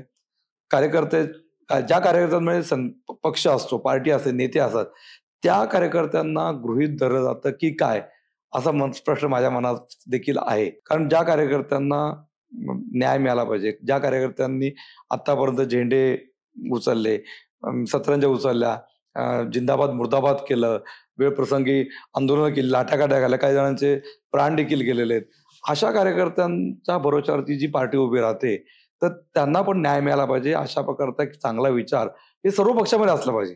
नॉट नेसेसरी फक्त मी आमच्या पक्षाबद्दल म्हणत नाही, किंवा सेना किंवा काँग्रेस किंवा मनसेबद्दल बोलत नाही. हे सर्व पक्षामध्ये असलं पाहिजे की सर्वसामान्य कार्यकर्त्याचा विचार झाला पाहिजे. आज दुर्दैवाने असं बघायला मिळतंय, की लोकसभा महत्त्वाची आहे, विधानसभा महत्त्वाची आहे. खालच्या इलेक्शन होत, न होत, नगरसेवक कार्यकर्ता होऊन दे, नाही होऊन दे, झेडपी, पंचायत समिती, ग्रामपंचायत सदस्य झाला, नाही झाला त्यांना काही फरक पडत नाही. प्रत्येक ठिकाणी हा भाव बघायला मिळतोय, की मी खासदार झालोय, मी आमदार झालोय, बास झालं. कार्यकर्ता आपला बिचारा त्याची त्याची कर्तव्य त्या नेत्याकरता, त्या आमदाराकरता, खासदाराकरता बजावत असतो. पण दुर्दैवाने ह्या गोष्टी बघायला मिळतात. मी माझ्या व्यक्तिगत दृष्टीने हा विचार इम्प्लिमेंट करण्याचा प्रामाणिकपणे प्रयत्न केला. कार्यकर्त्याला न्याय मिळाला पाहिजे, कार्यकर्त्याला ताकद मिळाली पाहिजे. म्हणून तर माझ्याकडे 500चे 1800 कार्यकर्ते झाले ना. जर का मी कार्यकर्त्याचा विचारच केला नसता, तर माझ्याकडे 500चे 50 कार्यकर्ते झाले असते. आज माझ्याकडे मी आमदार नाहीये. मला जे सत्तेतले पक्षातले, स्वपक्षातले देखील नेते मंडळी, मंत्री होते आमच्याकडे. मंत्री होते. त्या मंत्र्यांनी देखील पाहिजे तसा सपोर्ट केला नाही. कोणत्याच 5 वर्षात. तरी देखील माझ्यावर कार्यकर्ते राहिले आणि टिकले. का टिकले? तर त्यांच्या सुखा-दुःखामध्ये मी उभा राहिलो. त्यांना जी मदत करणं शक्य असेल ती मदत केली. पक्षाच्या माध्यमातून असेल, संस्थेच्या मार्फत असेल, मी व्यक्तिगत असेल. त्याच्यामुळे कार्यकर्ता मोठा झाला. आणि मी आवर्जून काम करत असताना माझ्याही सोबत असलेल्या कार्यकर्त्यांना मी संघामध्ये जी गोष्ट शिकलोय, की आपल्याला जर का समोरच्याला छोटं करायचंय, तर आपण आपल्या कामाने मोठी रेष आखली, की समोरचा बरोबर छोटा होतो. आपण राजकोंड्याचा तंगडी खेचावी, त्याचं तिकीट कापावं, त्याचं नुकसान करावं, त्याला कुठेतरी अडचणीत आणावं, ही स्ट्रॅटेजी पॉलिटिक्समध्ये चालते. पण मी काम करत असताना आत्तापर्यंत मी या पद्धतीने काम केल्यामुळे माझी लोकप्रियता कमी झाली नाही. माझा जनसंपर्क कमी झाला नाही. मला आजही माझे आमदार असताना लोकं मला विविध कार्यक्रमांना बोलवतात, उद्घाटनाला बोलवतात, शिबिराला बोलवतात, घरच्या फंक्शनमध्ये माझं नाव आवर्जून माझे आमदार असून देखील माझं नाव ते टाकतात. हे मी आवर्जून कार्यकर्ता म्हणून विचार करत असताना हा गोष्टीचा विचार केला. म्हणून कार्यकर्त्यांना न्याय देण्याचा प्रयत्न देखील केला. तर ते आम्ही स्वतःच बघितलंय. संघाबद्दल, राजकारणाबद्दल तुमच्याकडनं बऱ्याच गोष्टी ऐकल्यात. पण ज्या वेळेला तुम्ही आमदार होतात, त्यावेळेला अशी कोणती आव्हानं त्यांना तुम्ही सामोरे गेला होता? चांगले आणि वाईट असे कोणते अनुभव तुम्हाला आले? नाही, एकतर मी आमदार असताना जी चॅलेंजेस होती, ती मी माझ्या मॅनिफेस्टोमध्ये घेतली होती. कल्याणची. मग ते पत्री पूल असेल, दुर्गाडी किल्ल्याचा ब्रिज असेल, डम्पिंग ग्राउंड असेल, वाहतूक समस्या असेल, पाण्याची खूप मोठी समस्या कल्याण डोंबिवलीची होती. ही चॅलेंजेस कल्याण पश्चिम विधानसभेमधली होती. आणि म्हणून मी ती मॅनिफेस्टोमध्ये मी घेतली होती. माझ्या जाहीरनाम्यामध्ये मी आवर्जून उल्लेख केला होता या सगळ्या गोष्टींचा. जेणेकरून माझी माझी जबाबदारी राहील या कामांविषयी. आणि म्हणून मी ज्या कामांना प्राधान्य दिलं. मी आमदार असताना या सगळ्या विषयाच्या अनुषंगाने प्रत्येक वेळेला मी हाऊसमध्ये भाषण केलं. पहिल्या दिवशी आम्हाला प्रशिक्षण झालं आमदारांचं. त्याला फडणवीस साहेबांनी जेव्हा सेशन घेतलं होतं, त्यात त्यांनी सांगितलं होतं, की तुम्ही जर का जास्त वेळ हाऊस अटेंड केलं, तर तुम्हाला कुठे ना कुठे बोलायची संधी मिळते. आणि मी तो विषय धरून ठेवला. बघा की आमदारांचं भाषण झालं, की आमदार निघून गेले. लवकर जायची घाई असते किंवा आणखीन काही सिरियस नसतो. पण मी असा आमदार होतो, म्हणजे स्टार्ट चालू झालं ते संपेपर्यंत कधी-कधी हाऊस आमचं 12-12:30 सुद्धा संपलेलं आहे. आणि हाऊसमध्ये आम्ही 4-4, 5-5च फक्त लोकं असायचो. इकडे विषय पण काय त्यातला मी चालायचा? असायचो. विषय काय चालायचा त्याच्यामध्ये? नाही, वेगळ्या विषयावरती चर्चा असायची ना. हाऊसमध्ये जर का शेवटपर्यंत थांबलो, तर बोलायला संधी मिळायची मला. बरोबर. हाऊसमध्ये असं तुम्ही पहिल्या निवडून आलेले असाल, तर त्यांना एक तर अपॉर्च्युनिटी कमी असते हाऊसमध्ये बोलण्याकरता. एक सिनियरिटी प्रमाणे बोलायची संधी मिळते तुम्हाला. वेळेचा अवधी असतो, नंबर असतो, नंबराप्रमाणे बोलणं असतं. तर त्या नंबरामध्ये आमचा नंबर लागायचाच नाही. म्हणून मी आणि आणखीन आम्ही काही आमदार थांबून राहायचो. तर 100% आमचा नंबर लागायचा. आणि जे नंबर लागायचा फायदा मला झाला. मी नगरसेवक राहिलो होतो. मी उपमहापौर राहिलो होतो. मी स्टँडिंग कमिटीमध्ये सुद्धा स्टँडिंग कमिटी मेंबर होतो. पण मला थोडं बजेट समजायचं. कोणत्या हेडखाली कोणता निधी मिळू शकतो. त्या हेडखाली आपण कसे प्रस्ताव केले पाहिजेत, कसे DPR तयार केले पाहिजेत, तिची फाईल कशी बनवली पाहिजे. नुसतं हाऊसमध्ये भाषण करून होत नाही. भाषण केल्यावरती तुम्ही त्याचा पाठपुरावा पण करायला लागतो. त्याचा DPR बनवावा लागतो, त्याचा प्रस्ताव बनवावा लागतो, त्याची रिझर्व्ह जागा सुद्धा मिळवावी लागते. असे विविध विषयची जी चॅलेंजेस माझ्या विधानसभेतली होती, तर ती पूर्ण करण्याकरता मी 5 वर्षामध्ये मला खूप चांगला फायदा झाला. म्हणजे ही सगळी जी चॅलेंजेस म्हणजे सगळ्यात मोठा डंपिंगचा विषय आमचा होता.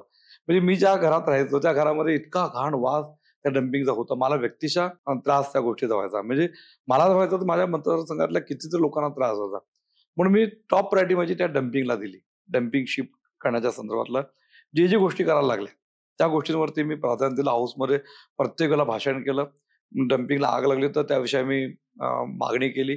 डम्पिंग विषयाकरता विशेष निधीची मागणी केली मी. डम्पिंग शिफ्ट करण्याकरता जी जागा ताब्यात घेण्याकरता जी प्रोसिजर करायला होती त्याच्याकरता देखील मी कॉर्पोरेशनच्या मार्फत मागे लागून त्याकरता देखील पाठपुरावा केला होता. मग अशी इश्यू डम्पिंगचा असून दे, पथरी पुलाचा असून दे, दुर्गाडी किल्ल्याचा असून दे. दुर्गाडी किल्ल्याचा ब्रिज रखडला मधल्या काळामध्ये. तो कॉन्ट्रॅक्टर एकदम बोगस निघाला. काम रखडून गेलं. त्याच्यामुळे ट्रॅफिक जॅम व्हायची. लोकांच्या समस्या लोक आम्हाला टार्गेट करायचे. स्वाभाविक आहे लोकांचं. आम्ही लोकप्रतिनिधी असल्यामुळे लोकांनी मलाच विचारलं पाहिजे. मी तर जबाबदारी स्वतः मी म्हणत नाही खासदारांची जबाबदारी, पालकमंत्र्यांची जबाबदारी, महापौरची जबाबदारी, कॉर्पोरेशन मी म्हणत ही माझी जबाबदारी आहे. कोणतीही समस्या माझ्या मतदारसंघातली असली की त्याला मी रिस्पॉन्सिबल आहे असं मी स्वतः समजून घ्यायचो. त्या प्रत्येक प्रश्नाचं उत्तर शोधण्याकरता मी प्रामाणिकपणे प्रयत्न करायचो. मग तो मी कॉन्ट्रॅक्टर बदलला. तो कॉन्ट्रॅक्टर बदलण्याकरता देखील खूप त्रास झाला मला. कारण काय होतं की एखादा कॉन्ट्रॅक्टर जेव्हा येतो त्याची लागेमध्ये अनेकांशी असतात. म्हणजे डिटेलमध्ये सांगा, समजलं नाही आम्हाला. आर्थिक व्यवहार असतो. हो. त्याचे टेंडर असतं. टेंडरला कोणीतरी फेवर करत असतं. त्याला त्याचे पैसे मिळत असतात. आणखीन त्यातले मग छोटी मोठी कामं असतात की त्याचे फायदे असतात. अशा तिथले सगळे प्रकार पार्ट असतात त्याच्यामधले. तर त्या सगळ्या गोष्टीमुळे आणि मी तर घाबरत नव्हतो कारण मी 1 रुपयाचा सुद्धा लागाबंदा माझा त्या कॉन्ट्रॅक्टमध्ये नव्हता. मी माझ्या मतदारसंघामध्ये चाललेल्या कुठल्याही कामाला अडचण निर्माण करू नाही दिली. जनरली काय करतात, अडचण निर्माण करायची, त्याला त्रास द्यायचा आणि त्यातनं पैसे काढायचे. हा धंदा अनेकांचा असतो. त्याच्यामुळे मी या गोष्टीला प्राधान्य दिलं की माझ्या मतदारसंघात जी कामं होत आहेत ती नीट झाली पाहिजेत. त्यात अडचण नाही निर्माण झाली पाहिजे. त्या कॉन्ट्रॅक्टरला जिथे अडचण येते त्याला आपण सपोर्ट केला पाहिजे. मग तो रिंग रूट असेल, दुर्गाडी किल्ला ब्रिज असेल, डम्पिंग ग्राउंड असेल, पथरी पुलाचा ब्रिज असेल, असे जे अनेक प्रकल्प झालेत. ITIची बिल्डिंग असेल, वसतिगृह मुलींचं वसतिगृह असेल, काँक्रीटचे निधी तुम्ही आणला तर विविध एरियामधला ती कामं मार्गी लागण्याकरता असेल. अशा अनेक गोष्टी करत असताना अनेक वेळा त्रास झाला. काय होतं की त्रास कशा पद्धतीचा झाला? सांगतो मी. समजा आता मी एखादा गार्डनचं रिझर्वेशन आहे. गार्डनचं रिझर्वेशन वरती मला जर काही निधी मी आणला तर ते रिझर्वेशन अशी जागा जी आहे तर तो DPR करताना, ते प्रस्ताव तयार करताना कॉर्पोरेशनमध्ये त्याची प्रोसिजर करायला लागते. कॉर्पोरेशनने ती जागा हँडओव्हर करायला लागते. ती जागा द्यावी लागते त्या प्रोजेक्ट करण्याकरता. तर सत्ता नव्हती आमची. सत्ता आमची युतीचीच होती तर देखील त्रास व्हायचा तिकडे. मग तो ठराव मंजूरच व्हायचा नाही. ते कामं डिले करायचे. आम्ही रोड टाकला की ते म्हणा की नाही या तो नगरसेवाने ऑलरेडी रोडचं घेतलेला आहे. ती गार्डन आम्ही करायला घेतली. नाही ते महापौरांनी ती गार्डन करायचं रेंट ठरवलेलं आहे. पैसे नाही महानगरपालिकेकडे. महानगरपालिकेकडे पैसे नसल्यामुळे हे आरक्षित प्रोजेक्ट डेव्हलप व्हायचे नाही. आणि त्यावेळेला मी हाऊसमध्ये प्रत्येक वेळेला भाषण केल्यामुळे, बजेटवरती भाषण केल्यामुळे, ते आता हेडखाली भाषण केल्यामुळे मला बराच निधी मिळाला. मला पाणी पुरवठा जो कमी होत होता तर पाण्याचा कोटा ओढण्याकरता मी बजेटमध्ये मी भाषण केलं हाऊसमध्ये. तो कोटा ओढवून मिळाला. मी डम्पिंग विषयामध्ये मी पैशाची मागणी केली. मला उत्तर दिलं सीएम साहेबांनी. त्याला सीएम फडणवीस साहेब होते आणि त्यांनी मला त्याकरता निधी उपलब्ध करून दिला. मी जे आरक्षित गार्डन्स आहेत, तलाव आहेत, आज तलावाची एन्क्रोचमेंट होते. दुर्गाडी किल्ल्याच्या बाजूचा तलाव आज एन्क्रोचमेंट झालेलं आहे. तिथे तबेले झाले, घोडे झाले. ती जागा तलावाचा तबेला झाला तिकडे. अशी परिस्थिती झाली आणि त्याच्यासमोर तबेला चहा पण मिळतो. हो. दुर्गाडी किल्ल्याच्या इथे. पण असे अनेक प्लॉट होते की तिथे एन्क्रोचमेंट होते. आमच्या अनेक लोक तिथे चाळी बांधणार, कॉर्पोरेशनची त्यात दुर्लक्ष देणं, पोलीस दुर्लक्ष करणं, तहसीलदार दुर्लक्ष करणं आणि त्याच्यामध्ये इलिगलचं बांधकाम खूप मोठ्या प्रमाणात होतं. अशा आरक्षित झालेल्या प्लॉटवरती मी गार्डन केल्या, मी मैदान केली, मी तलावाचं सुशोभीकरण करण्याकरता निधी आणला. पण कॉर्पोरेशन मधून पाहिजे तसा सहकार्य मिळायचं नाही. मिळणं कठीण व्हायचं. अडचणी निर्माण व्हायच्या. माहित नाही पॉलिटिक्स असायचं तेव्हा नरेंद्रला क्रेडिट मिळेल, भारतीय जनताला क्रेडिट मिळेल, मग पुन्हा एकदा ते निवडून येतील. या राजकारणापुरता अनेक वेळा अनेक गोष्टींचा म्हणजे अडथळा घालणारे आपलीच लोक होते तुमच्या ओळखीची? स्वाभाविकपणे युतीतलीच होती. नाव घेऊ शकता? नाही, मी नाव घेणं बरोबर राहणार नाही. पण सत्तेतलेच आमच्या स्वपक्षातल्या लोकांनी देखील त्रास दिला. स्वपक्षातल्या लोकांनी देखील. म्हणजे हे काम जर का नरेंद्र पवारांनी पूर्ण केलं तर त्याचं क्रेडिट नरेंद्र पवारला मिळेल. हे जर का काम नरेंद्र पवारांनी केलं तर त्याच्या पक्षाला क्रेडिट मिळेल. या गोष्टींकडे लोक बघतात हो, खरं नाही बघितलं पाहिजे. बरोबर. खरं काय होतं, आता मी आमदार होतो, मी खूप निधी मंजूर केला आणि आता मी इलेक्शन हारलो मी आणि अनेक माझा निधी हा नंतर त्याची कामं झाली, त्याची टेंडर झाले. माझा प्रश्न हाच आहे, मला असा प्रश्न विचारायचा होता की तुम्ही आमदार असताना तुम्ही बरेचसे निधी आणतात, असं काही सीन होतात की आता न्यूजला जसे बातम्यांमध्ये दाखवलं जातं की एखादा आमदार निधी आणतो पण त्या निधीचा फायदा वेगळे पक्ष घेऊन टाकतात, क्रेडिट घेऊन जातात. राईट. तुमचा कामी तोडगा काढलाय का तुम्ही? काय तुमच्याकडे मी काय solution तोडगा आहे? काय काढला की आपण वाद नाही करायचा. एखादं काम होतंय ना, आपण वाद केला, अडचण निर्माण केली, मग ते काम रखडून जातं. पण तिथल्या लोकांना माहितीये ना, मी रोहिदास वाड्यामध्ये मी ज्यावेळेला गेलो तेव्हा मला रोहिदास वाड्यातल्या लोकांनी सांगितलं की आम्हाला इथे समाज मंदिराकरता निधी पाहिजे पवार साहेब. मी त्यांना म्हटलं मी दिला, मी आणेल आणि मी निधी आणला. मी आमच्या छायाताई वाघमारे शिवसेनेच्या नगरसेविका होत्या. तो रिझर्व वॉर्ड आहे, त्यांना डॉक्टर बाबासाहेब आंबेडकरांच्या नावाने एक वाचनालय करायचं होतं. त्याच्याकरता त्यांना मी निधी दिला, छायाताई वाघमारेंना. अशा अनेक दुधाक्यावरती रस्त्याकरता निधी मागितला तिथल्या नगरसेवकांनी. शकिला खान नावाची MIMची नगरसेवक होती, तिने मला निधी मागितला तिकडे, मी तिला तिथे निधी दिला. मी तर निधी देताना पक्षाचा भेद कधीच नाही केला. मग कुठला MIMचा असून दे, राष्ट्रवादीचा असून दे, सेनेचा असून दे, कुठल्याही पक्षाचा नगरसेवक. कारण मी म्हटलं मगाशी तुम्हाला, मी भाजपचा आमदार नव्हतो, मी कल्याण पश्चिम क्षेत्राचा आमदार होतो. माझ्या मतदारसंघातले आता मला मतदान समजा त्यावेळेला 48,000 मतदान, 56,000 मतदान झालं. पण विरोधकांना त्यावेळेला माझे विरोध होते, त्यांना पण मतदान झालं. असे जे मतदार होते त्या सगळ्या मतदारांचा आता मी आमदार झालोय. कुठल्या मतदारांनी मला मतदान केलं आणि कोणी विरोधकांना केले आपण समजू शकत नाही. पण मी त्या भावनेतनं काम केलं आणि कुठेही मुद्दाम अडचण नाही निर्माण केली. जसं मी आमदारकी हारल्यावरती नंतर चे जे विधायक झाले, जे नंतर आमदार झाले, त्यांनी त्याचं क्रेडिट घ्यायला सुरुवात केली. त्याचे टेंडर त्यांनी भरले, त्यांनी वरघोड्या त्यांनी घेतल्या. आत्ता अलीकडे सुद्धा एका म्हटलं डॉक्टर बाबासाहेब आंबेडकरांच्या वाचनालयाचं उद्घाटन झालं. शिवसेनेचे आणि ते आमच्या गटात येत आता, म्हणजे आम्ही शिंदे गटाची आमची युती आता, त्याचे शहर प्रमुख आहेत. त्यांनी उद्घाटन केलं आमदारांना घेऊन. मला बोलवलं सुद्धा नाहीत, मला सांगितलं पण मला कळलं सुद्धा नाही ते. पण मी म्हटलं असू द्या, तिथल्या सगळ्या लोकांना माहितीये की हा निधी नरेंद्र पवार आमदार असताना त्यांनी जो मंजूर केलेला निधी आहे. पण या गोष्टीचा कधी राग येतो तुम्हाला? प्रचंड राग येतो. पण काम अडू नये, कामाचा खोळंबा होऊ नये. आज लोकांना वाचनालय उपलब्ध झालं ना, डॉक्टर बाबासाहेब आंबेडकरांच्या नावाने सुरू केलेली वाचनालय मिळालं. रोहिदास वाड्यातलं ते समाज मंदिर झालं. मी बौद्ध विहार केलं मी गाळेगावमध्ये. ते ठीक आहे, मी थोडासा अग्रेसिव्ह, माझा आग्रहाचा विषय होता. त्या बौद्ध विहाराची कमिटमेंट माझी होती, ही पण कमिटमेंट होती.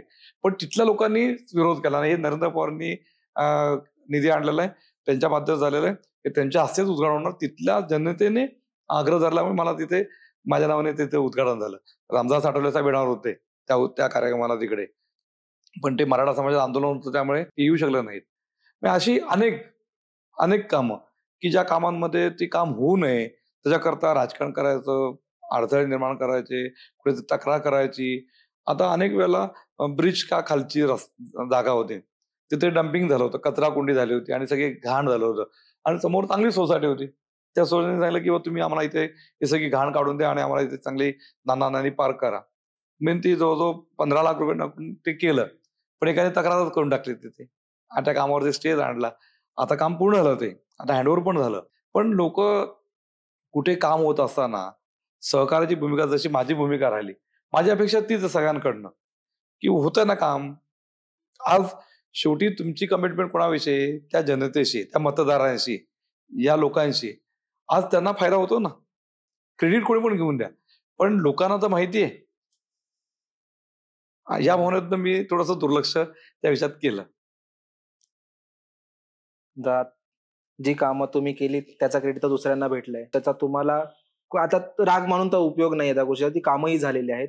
पण एक काम तुम्ही, जसं कल्याण डोंबिवलीला जोडलेला एक पत्री पूल, हा विषय नाही म्हणता वर्षभर तरी गाजला होता. जास्त सॉरी, आम्ही जेव्हा ऐकला तेव्हा वर्षभर झाला होता आणि तो खूप तापलेला मुद्दा होता त्यावेळेला. पत्री पूल खूप सारे विरोधी झाले, त्याच्या मागे काम झालेलं थांबलं गेलं, अर्धं काम झालं, त्याच्यानंतर स्टे आला. बराच काही प्रकार झाला. त्याच्या मागे काय म्हणजे त्याचं काय झालं? पूर्ण कधी कसं झाला? म्हटलं की पथरी पूल असेल, दुर्गाडी किल्ला असेल, या सगळ्यांच्या मागे पाठपुरावा माझा. अनेक लोक करतात, पत्र देतात, अनेक लोक पाठपुरावा पण करतात, प्रयत्न करतात. पण मी लोकप्रतिनिधी होतो, आमची सत्ता होती. त्याच्यामुळे मला ते पथरी पुलाला मंजुरी मिळाली. केंद्रामध्ये सत्ता होती, त्याला पियुष गोयल रेल्वे मंत्री होते. रेल्वेचा शटडाऊन घ्यायला लागायचा. कारण रेल्वेच्या वरती काम करत असताना रेल्वेचा शटडाऊन घ्यायला लागायचा. अशा वेळेला अशा सगळ्या परवानग्या त्याचं टेंडर काढणं असेल, त्याचा पाठपुरावा करणं असेल, अशा सगळ्याच्या मागे मी होतो. आणि मी माझ्या निवडणुकीच्या प्रचारामध्ये देखील मी डेडलाईन सांगितलेली. या तारखेला हा पथरी पूल होणार, या तारखेला दुर्गाडी किल्ला होणार, या तारखेला डम्पिंग ग्राउंड शिफ्ट होणार. हे मी तारखेशी कॉन्फिडंटली का सांगत होतो? कारण मी त्याच्या मागे होतो ना. मी काम करतो आणि हे काम किती दिवसात पूर्ण होईल, दुर्गाडी किल्ल्याचा ब्रिज किती दिवसात होईल, डम्पिंग ग्राउंडचं काम तिकडे शिफ्ट किती दिवसात होऊ शकतं, ही आयटीआयची बिल्डिंग किती दिवसात होईल, या सगळ्या गोष्टी मला माहिती होत्या. स्मार्ट सिटीची कामं, ही सिग्नल सिस्टीम असेल किंवा सीसीटीव्ही कॅमेरे लागणे असतील किंवा कॉन्क्रीटचे रोड असतील किंवा स्टेशन परिसर डेव्हलपमेंट होणं असेल, या सगळ्या मी आणि त्यात फायदा काय होता? एक तर मी नगरसेवक उपमहापौर होतो, स्टँडिंगमध्ये होतो, तर मला टेक्निकल गोष्टी, बजेट सगळं कळायच्या. आणि मी स्वतः सिव्हिल इंजिनियर आहे. हो. मला कोणाचा सल्ला घ्यायला लागायचा नाही. हा कॉलम किती दिवसात होईल, हा बीम किती दिवसात होईल, हे गर्डर किती दिवसात पूर्ण होईल, ही शाळेची भिंत किती दिवसात पूर्ण होईल, हे डम्पिंग ग्राउंडचं कन्स्ट्रक्शन हे किती दिवसात पूर्ण होईल, हे मला स्वतःला समजायचं मी विचारल्यावरती. मला त्यात कोणी फसू शकत नव्हते. कॉर्पोरेशनचे इंजिनियर, MSRTCचे इंजिनियर किंवा आणखी MMRDचे इंजिनियर हे मला फसू शकत नव्हते. हे मला मला समजायचं. म्हणून मी त्याच्या डेडलाईन दिल्या होत्या. पण दुर्दैवाने निवडणुकीच्या तोंडावरती या गोष्टीचं राजकारण केलं गेलं आणि त्याचा नाहक त्रास जनतेला झाला. म्हणजे मला त्याचं नुकसान झालंच. मी अपक्ष राहूनही मी खरं निवडून आलो असतो. पण त्या गोष्टीची निगेटिव्हिटी ही माझ्या आणि मी म्हटलं, ही जबाबदारी माझी आहे. आता खरं तर पथरी पूल तिकडचे आमदार, तिकडचे खासदार, इकडचे खासदार, इकडचे ज्याला मी बाईट दिली. मी ज्याला स्पेशली फेसबुक लाईव्हवरती मी मुलाखत दिली होती आणि त्यावेळेला मी म्हटलं होतं, ही जबाबदारी माझी आहे. मी जबाबदारी स्वीकारली होती. कारण मी टेंडर करता पाठपुरावा केला. मी निधी आणला होता. मी त्याच्यातल्या टेक्निकल गोष्टींकरता पाठपुरावा केला होता. दुर्गाडी किल्ल्याचा कॉन्ट्रॅक्टर बदलून नवीन कॉन्ट्रॅक्टर अपॉइंट करण्याकरता मी स्वतः प्रयत्न केला होता. म्हणून मला तो कॉन्फिडन्स होता, की हे मी करू शकतो. त्यामुळे राजकारणाचा तो भाग होता आणि त्यांनी साध्य केलं. नंतर मी अपक्ष सुद्धा 100% निवडून आलो असतो. या सगळ्या निगेटिव्हिटी गोष्टीचा फटका मला बसला आणि अनेक कामं मी मंजूर केली होती. आज ती या 5 वर्षात पूर्ण झाली असती. ही 5 वर्षात पूर्ण झाली असती आणि त्याचं क्रेडिट माझ्या नावावर लागलं असतं. आता मी आमदार नसल्यावर दुर्गाडी किल्ल्याचं क्रेडिट माझ्या नावावर लागलं नाही. नवीन आमदारांनी घेतलं, नवीन खासदारांनी घेतलं, इकडचं श्रीकांत शिंदेंनी घेतलं. त्यांनी सुद्धा पाठपुरावा केला नंतर, कारण मी आमदार नसल्यामुळे मग मला पाठपुरावा कमी पडला. मग श्रीकांत शिंदेंनी तो विषय ताब्यात घेतला आणि त्यांनी मेहनत घेतली. आताही त्या रस्त्याचं काम 100% पूर्ण नाही. मग त्याचं क्रेडिट कोण घेणार? नाही, बऱ्यापैकी झालेलं ना काम. पथरी पुलाचं काम आताही आम्ही ज्या रस्त्याने जातो ते अजूनही तिथे एवढे मोठे मोठे खड्डे आहेत की त्याचा क्रेडिट कोण घेणार? स्वाभाविक लोकप्रतिनिधी घेतला पाहिजे आता जे आहेत त्यांनी. आताचे जे लोकप्रतिनिधी आहेत ती जसं मी आमदार होतो, मी जबाबदारी स्वीकारली. मी म्हटलं की पथरी पूल, कल्याणमधले खड्डे ही जबाबदारी माझी आहे. माझी एकट्याची जबाबदारी नव्हती ना. त्यावेळेला आमचे खासदार कपिल पाटील साहेब होते, तिकडचे खासदार श्रीकांत शिंदे होते, तिकडचे आमदार गणपत गायकवाड, राजू पाटील होते, इकडचा आमदार मी होतो, इथे महापौर होते. तर देखील जबाबदारी मी घेतली. मी ती खासदारांवरती, तिथल्या आमदारांवरती, महापौरांनी नाही ढकलली. कारण ती जबाबदारी मी घेतली आणि मी लढत होतो त्याकरता आणि आग्रही होतो आणि त्याचा उपयोग झाला ना. काम झालं ना नंतर. भले त्यामध्ये नंतर कसं श्रीकांत शिंदे खासदार झाले, त्यांचे वडीलच मंत्रीच होते. हो. आधी पण होते मंत्री, उद्धवजींच्या पण मंत्री होते आणि आता तर मुख्यमंत्री झाले. त्याच्यामुळे खरं तर कामं ही खूप गतीने होणं गरजेचं होतं. ती झाली ना, पण ती पूर्ण झाली नंतर. पण तुमच्या दृष्टिकोनातनं आजचे मुख्यमंत्री जी कामं पाहिजेत, महाराष्ट्राला जशी कामं पाहिजेत तशी करून देतात का? बिलकुल. आतापर्यंत अशी इतकी कामाची गती, इतकी क्लॅरिटी ही फक्त देवेंद्र फडणवीस आणि शिंदे साहेबांमध्येच बघायला मिळाली. मधले 2.5 वर्ष उद्धवजी होते. त्यांनी डेव्हलपमेंट हा विषय त्यांना समजावतच नाही. मी मगाशी 4 वेळा म्हटलं तुम्हाला, की मी नगरसेवक होतो, मी उपमहापौर होतो, मी स्टँडिंगमधून मला बजेट कळायचं, मला टेंडर कळायचं, मला लोकांच्या मला घटना माहिती आहे, मला त्याचे रूल्स माहिती आहेत. BMC ॲक्ट काय माहिती आहे, कुठल्या नियमांच्या आधारे मला बोललं पाहिजे, हाऊसमध्ये आमदार असताना, नगरसेवक असताना कुठल्या ॲक्ट खाली कुठल्या विषयावरती मी बोललं पाहिजे, हे मला कळायचं. तसं तो अभाव मुख्यमंत्र्यांमध्ये दिसला ना उद्धवजींमध्ये. त्याच्यामुळे देवेंद्रजी आणि एकनाथ शिंदे हे 2 मुख्यमंत्री आज महाराष्ट्राला मिळालेली ही देवाची देणगी आहे. कारण त्यांनी ज्या प्रकारे कामाचा गती आहे, कामाचा वेग आहे, आत्तापर्यंत इतका वेग कधीच नव्हता. इतक्या सरकारी चांगल्या-चांगल्या योजना, मेट्रो असेल, आणखी स्मार्ट सिटी असतील, ब्रिज असतील, रस्ते असतील, या अनेक कामांना त्यांनी एवढी गती दिलेली आहे. लोकांच्या छोटे-छोटे विषय असतात. जनता दरबार त्यांनी एवढे मोठे-मोठे केले. अनेक योजनांचा लाभ गोरगरिबांना मिळायचाच नाही. तो मोठमोठ्या आता परवा त्यांनी जालन्यामध्ये झाला, मध्यंतरी कल्याणमध्ये झाला. प्रत्येक जिल्ह्यामध्ये एक जनता दरबार होतो. मुख्यमंत्री, उपमुख्यमंत्री उपस्थित राहतात, सर्व अधिकारी उपस्थित राहतात आणि जनतेला न्याय मिळतो त्या जनता दरबारमध्ये. म्हणजे अशा प्रकारची काम करण्याची पद्धत शिंदे साहेबांची जी आहे, ती खरोखर वाखाणण्याजोगी आणि ते उत्तम काम करतात, उत्तम मुख्यमंत्री आज महाराष्ट्राला लाभलेले ते आहेत. खूप चांगले मुख्यमंत्री देखील आहेत. उपमुख्यमंत्री देखील देवेंद्र फडणवीस जे आहेत. तसेच दुसरे उपमुख्यमंत्री अजितदादा. अजितदादा पवार आहेत. त्यांची कामं तर सगळ्यांनाच माहिती आहे. पण सध्या महाराष्ट्रामध्ये असे काही सिच्युएशनमध्ये आहेत, सध्या काही असे गुन्हे घडलेले आहेत. बघायला गेलात तर महिला सुरक्षित नाहीयेत. आताच जे उदाहरण झालंय, की एका मुलीला मारून, तिचा खून करून आरोपी फरार आहे. अशा 2 ते 3 ठिकाणी अशा सीन झालेले आहेत.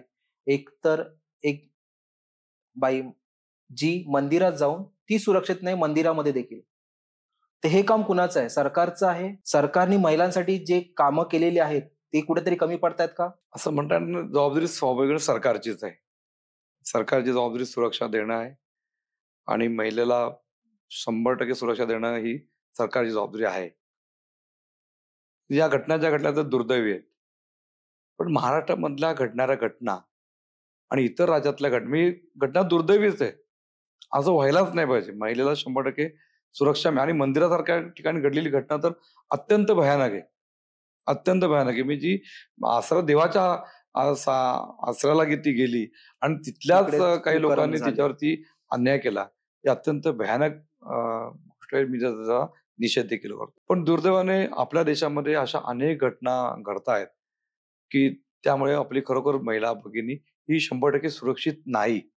अशा अनेक किस्से, अशा अनेक घटना आज आपल्याला बघायला मिळतात. निश्चितपणे राज्याच्या नेतृत्वाने, केंद्राच्या नेतृत्वाने याच्यावरती गांभीर्याने लक्ष देण्याची गरज आहे. आज मोदी साहेबांनी खरं तर विषय खूप सिरियसली सगळे घेतलेले आहेत. म्हणजे बेटी बचाओ, बेटी पढाओ हा विषय घेतला. मुलीची सुरक्षितता हा विषय त्यांनी घेतला. अशा अनेक गोष्टी मोदी साहेब देशाचे प्राईम मिनिस्टर घेत आहेत. त्याच प्रकारे शिंदे साहेब असतील, फडणवीस साहेब असतील, गृहमंत्री म्हणून त्यांनी देखील या विषयावर गांभीर्याने घेतलेत. त्या आरोपींना पकडून फास्ट ट्रॅकवरती त्यांना सजा झाली पाहिजे. अशा प्रकारचा आग्रह आमचा पण आहे, जनतेचा पण आहे, आमचा पण आहे आणि त्याबद्दल फडणवीस साहेब आणि शिंदे साहेब आणि अजितदादा पॉझिटिव्ह देखील आहेत. पण याच्यावरती आळा बसणं गरजेचं आहे. आज या गोष्टी नाही घडल्या पाहिजेत. लोकांना कडक शिक्षा नाही झाली, तर लोकांना त्याचं भीती वाटत नाही. भीती वाटत नाही. आता परवा एक घटना घडली. कल्याणमध्ये डी-मार्टमध्ये एक मुलगी तिथलीच कामाला होती मुलगी ती आणि एक युवकाने तिला त्रास दिला. तिला जबरदस्ती करत होता. भर संध्याकाळची वेळ 7:30-8 ची वेळ. असं नाही की रात्री 11 वाजलेत, 12 वाजलेत किंवा आणखी लोकं नाही. पब्लिक आहे, लोकं आहेत. तिथे तिला तो त्रास देत होता. त्रास देत होता आणि ती तक्रार करायला गेली पोलीस स्टेशनला. त्या मुली आणि मुलीकडचे लोकं. तर पोलिसांनी काय केलं, फक्त एक तिची एनसी नोंदवली आणि त्या मुलाला बोलवलं आणि त्याला सांगितलं, एका विशिष्ट समाजाचा होता. एका विशिष्ट समाजाचा होता. म्हणजे लव्ह जिहादची जे घटना घडतायत ना, त्यातला तो एक प्रकार होता खरं सांगायचं तर. तर त्याला फक्त बोलवलं आणि त्याला समज दिली, आता याच्यापुढे तू त्रास द्यायचा नाही आणि त्याला तंबी देऊन त्याला परत पाठवलं. मग शहरातल्या काही लोकांनी जाऊन तिथे निवेदन दिलं, धरणा दिला. मग त्याच्यावरती गुन्हा दाखल झाला आणि तो जेलमध्ये गेला. काय होतं, की पोलिसांनी अशा प्रवृत्तीला आळा घातला पाहिजे. कडक शासन झाला पाहिजे. त्याला कडक शासन नाही दिला. तर मग दुसरा लगेच काय नाही बघ ते छेडछाड काढली, त्या जबरदस्ती करण्याचा प्रयत्न केला, तरी पोलिसांनी फक्त त्याला सॉरी म्हणून आणि सोडून दिलं. हे भीती राहत नाही ना. म्हणून आमचं म्हणणं होतं, की त्याला कडक शासन झालं पाहिजे आणि योगायोगाने तिथल्या पोलिसांनी, सीनियर पी-आयनी, डी-सी-पींनी रिस्पॉन्ड चांगला केला नंतर आणि त्याला तुरुंगवास झाला. असं स्ट्रिक्टनेस प्रत्येक ठिकाणी झालं पाहिजे. आता सरकारच्या माध्यमातून अनेक स्कीम काढल्या जात आहेत. स्पेशल नंबर दिले जात आहेत, टोल फ्री नंबर दिले जात आहेत. आपल्या कुठे घटना घडली तर तिथे लगेच टू व्हीलरवरती किंवा फोर व्हीलरवरती पोलिसांनी जाण्याची व्यवस्था केली जाते. त्याचा जाहिरात देखील खूप मोठ्या प्रमाणात केली जाते. पण त्या विषयातला अवेअरनेस हा आपल्या मुलींमध्ये देखील हवा आहे. तिथल्या आजूबाजूच्या लोकांमध्ये देखील खरं तर अवेअरनेस हवा आहे. तो थोडासा अवेअरनेसमध्ये कमी जाणवते. त्याच्यामुळे थोडंसं ही सुरक्षेची जी गोष्ट आहे, ही कधी-कधी अडचणीची निर्माण होते. ज्या दृष्टिकोनातनं सरकार चाललेलं आहे आता सध्या, त्या कामातून जसं महिला झाल्या, त्याच्यानंतर युवकांवरती काय आहे का? म्हणजे आत्ताचा जो युवक आहे, जे युथ आहे, ते युथ खूप साऱ्या वाईट वळणाला चाललेलं आहे. खूप साऱ्या म्हणजे मद्यप्राशनापासून ते खूप एवढ्या घाण सवयी या लोकांना, मुलांना लागलेल्या आहेत. त्याच्यावरती काही तोडगा काढू शकतं का? कारण की त्यांच्याकडे जॉबच नाहीयेत. काही असे मुलं आहेत जी ग्रॅज्युएशन, पोस्ट ग्रॅज्युएशन करून देखील घरी बसलेले आहेत. त्यासाठी सरकार काय योजना काढत नाही? सरकारने खूप योजना काढलेल्या आहेत.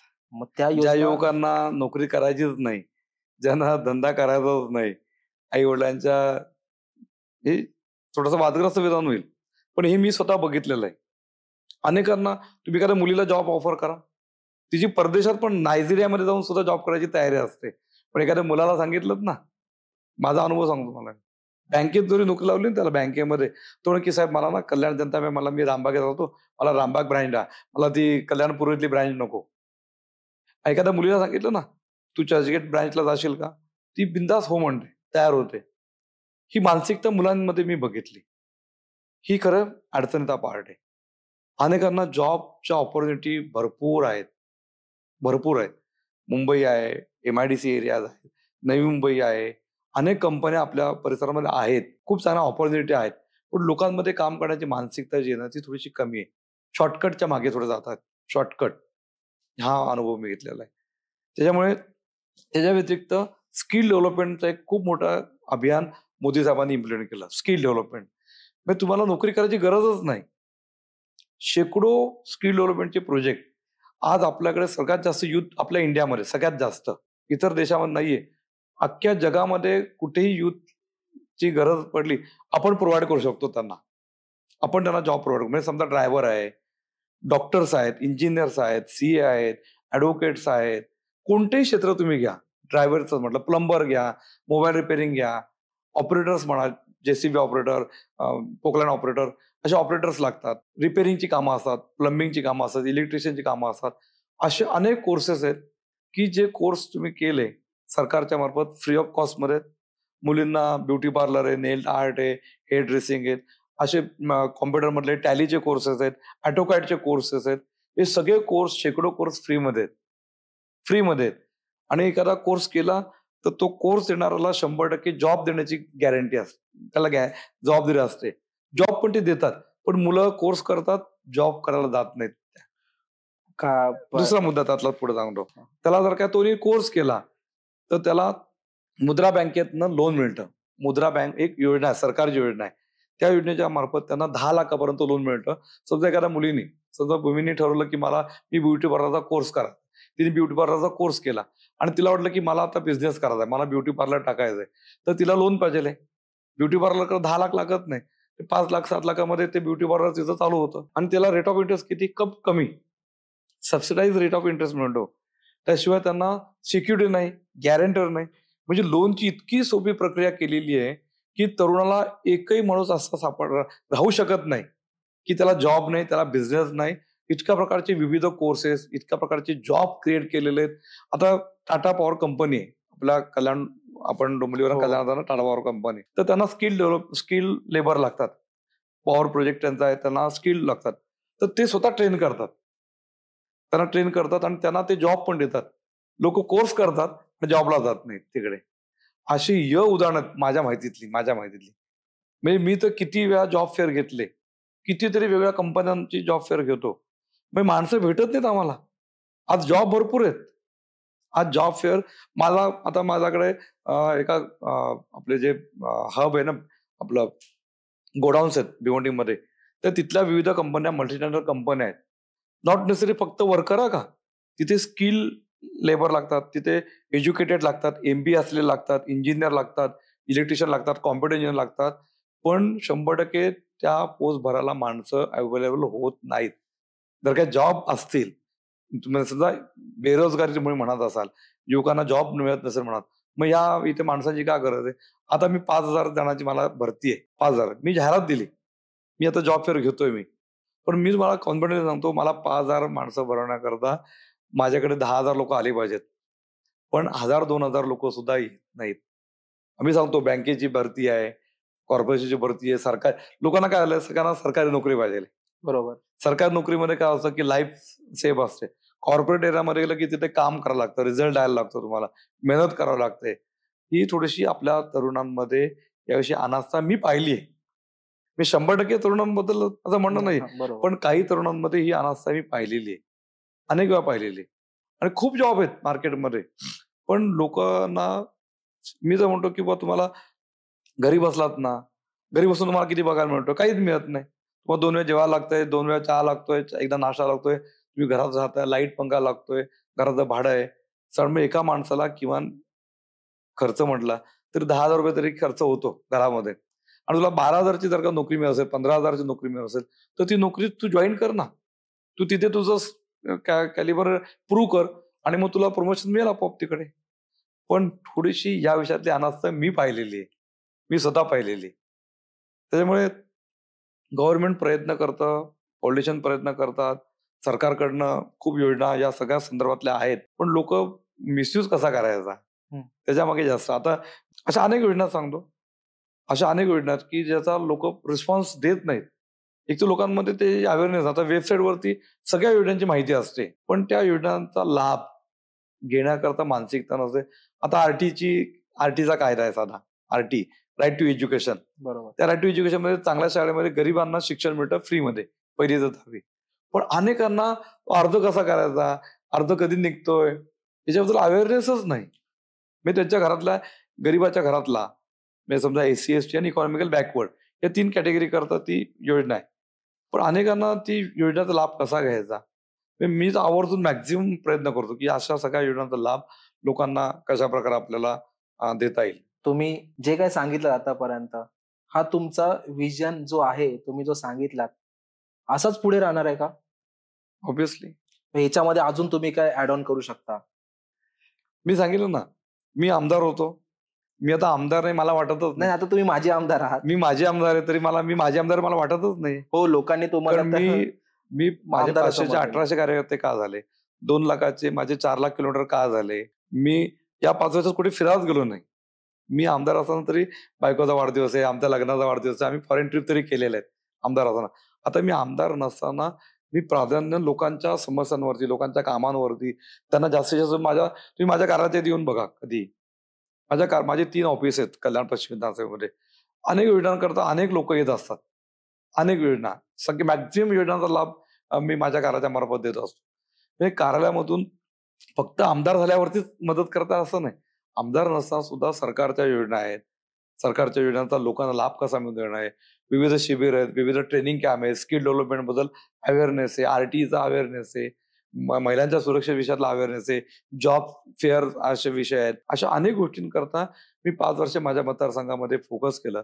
मी पालघरमध्ये प्रभारी होतो. मी भटकी विमुक्तचा महाराष्ट्रामध्ये फिरायचो. पण मी माझ्या मतदारसंघामध्ये स्ट्रॉंगली राहिलो. म्हणजे मला मागच्या जी 44,000 मतं मिळाली, मी तुम्हाला सांगतो, मी आता अपक्ष जरी उभा राहिलो, तर मला 1 लाखपेक्षा कमी मतं मिळणार नाही. हा मला कॉन्फिडन्स आहे. कारण मी एवढं लोकांमध्ये आहे. लोकांमध्ये फिरतो, लोकांमध्ये जातोय आणि कुठेही निगेटिव्हिटी नाही, कोणाला त्रास कधी दिला नाही. लोकांना मदतीचाच, लोकांना सहकार्य करतात. कोणी कुठल्याही कामाला सांगितलं, तर मी त्या कामाला प्राधान्याने प्रायोरिटी देतो. प्रामाणिकपणे करण्याचा प्रयत्न करतो. आणि बऱ्याच वेळेला माझा अनुभव असा आहे, की त्या कामांना यश येतं. काम होतं. हा मी स्वतः घेतलेला अनुभव आहे. युवकांना जर तुम्ही सांगाल, युवकांना जर सांगायचं झालंच, की तुम्ही राजकारण म्हणा, समाजकारण म्हणा, समाजात सामाजिक जे काही कामं असतील, समाजासाठी करणारी, त्याच्यामध्ये जर उतरायचं असेल, तर त्यासाठी कुठले मूलमंत्र असतील जे तुम्ही सांगू इच्छिता? खरं तर राजकारणाविषयी तरुणांमध्ये अनास्था आहे. निगेटिव्हिटी जास्त आहे. कारण निगेटिव्ह गोष्टी या जास्त लोकांना कळतात. पण चांगली काम करणारी माणसं खूप आहेत. मी म्हणत नाही, मी फक्त मी एकटा. असे महाराष्ट्रामध्ये, देशामध्ये आमदार, खासदार खूप चांगलं काम करणारे लोकं आहेत. पण ती लोकांच्या समोर जास्त येत नाहीत. त्यांची कामं सुद्धा येणं गरजेचं आहे. आणि त्या कामांकरता आता मी जसं म्हणतो, की मी माझे आमदार असून सुद्धा मी काम करू शकतोय. मला निधी नाही, मला विधानसभेत बोलायची गरज नाही. आज मी आनंद घेतो ना. आज मी त्या लाडक्या बहिणी योजनेची स्कीम राबवली. मी आर-टी मधून शेकडो मुलांना ॲडमिशन घेऊन दिली. मी तिथे बघत नाही मुसलमान आहे, दलित आहे, का एस-टी आहे, का इकॉनॉमी बॅकवर्ड कुठला आहे.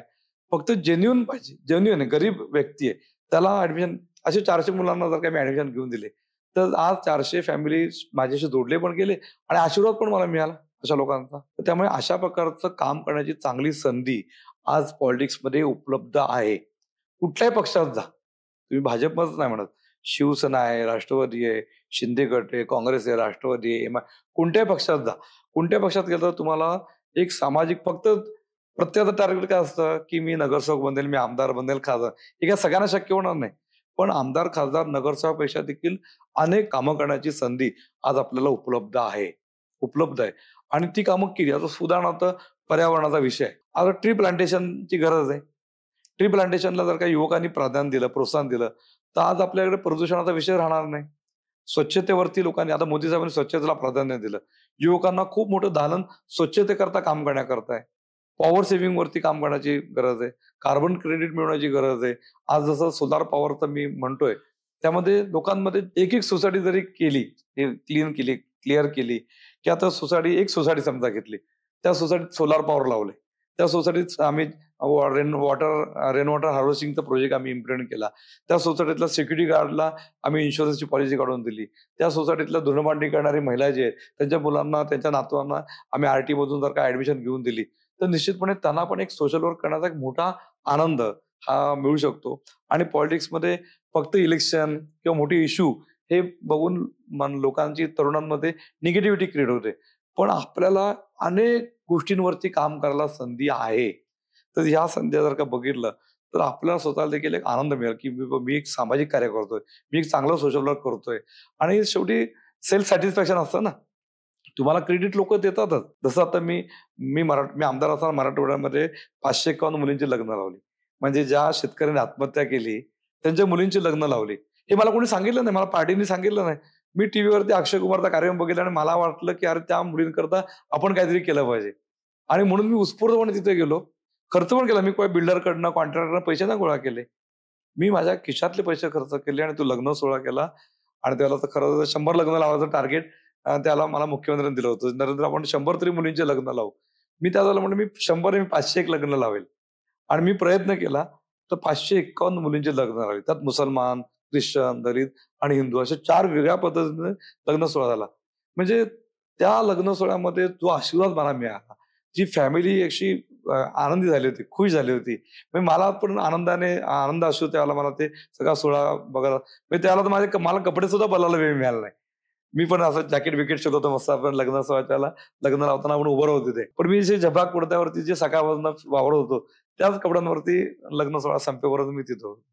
पण एक समाधान मला मिळालं, की मी ज्या शेतकऱ्यांच्या घरामध्ये वडिलांनी त्यांची आत्महत्या केली, त्या मुलीचं लग्न लावण्याचं एक सौभाग्य मला मिळालं. त्या घरात एक आनंदाचा क्षण निर्माण करण्याचा मला आनंद मिळाला. अशी अनेक ॲक्टिव्हिटी उपलब्ध आहेत, की त्या तरुणींनी जर का ठरवलं, तर हे अनेक लोकांच्या करता उपलब्धी पडू शकतात. आणि राजकारण म्हणजे काय? सोशल वर्क आहे हो. मी बाळासाहेब ठाकरे म्हणायचे ना, किंवा तुम्ही 80% सोशल वर्क करा आणि 20% राजकारण करा. आता अलीकडे थोडं बघितलं का नाही ते 80% राजकारण, 80% राजकारण, 20% समाजकारण झालेलं आहे. पण मी तर ठरवलं, की मी 100% सोशल वर्क करेल. 100% समाजकारण करेल. राजकारण करायची गरज नाही. आणि आपण चांगलं काम केलं, लोकं दखल घेतात. लोकांचा आशीर्वाद मिळतो. लोकांचे आपल्याला जे आशीर्वाद आहे, लोकांच्या ज्या शुभकामना आहेत, लोकं आपल्याला रिस्पेक्ट करतात, रिस्पॉन्ड करतात. मी आमदार असताना देखील मला आमदारपेक्षा मोठा दर्जा मला ते त्यांच्या कार्यक्रमामध्ये, फॅमिली फंक्शनमध्ये देतात. ही मोठी अचिव्हमेंट आहे माझी, असं मला वाटतं. त्यामुळे मी तरुणांना पण आवाहन करेन, की आपल्याला फक्त इलेक्ट्रल पॉलिटिक्स न बघता सामाजिक बांधिलकी जपण्याचा करता देखील खूप मोठं दालन, खूप मोठी उपलब्धी आपल्यालाही राजकारणामधून देखील करता येईल. त्याकरता मी तरुणांना आवाहन करेन, की तुम्ही देखील मोठ्या संख्येने या. चांगल्या लोकांची गरज आहे तिकडे. नाहीतर आपण फक्त नाव ठेवतो. हे चांगलं नाही, हे वाईट आहे, चुकीचं आहे. आपण स्वतः जर का त्या फील्डमध्ये गेल्यावर कळेल, की तिथली आव्हानं किती आहेत.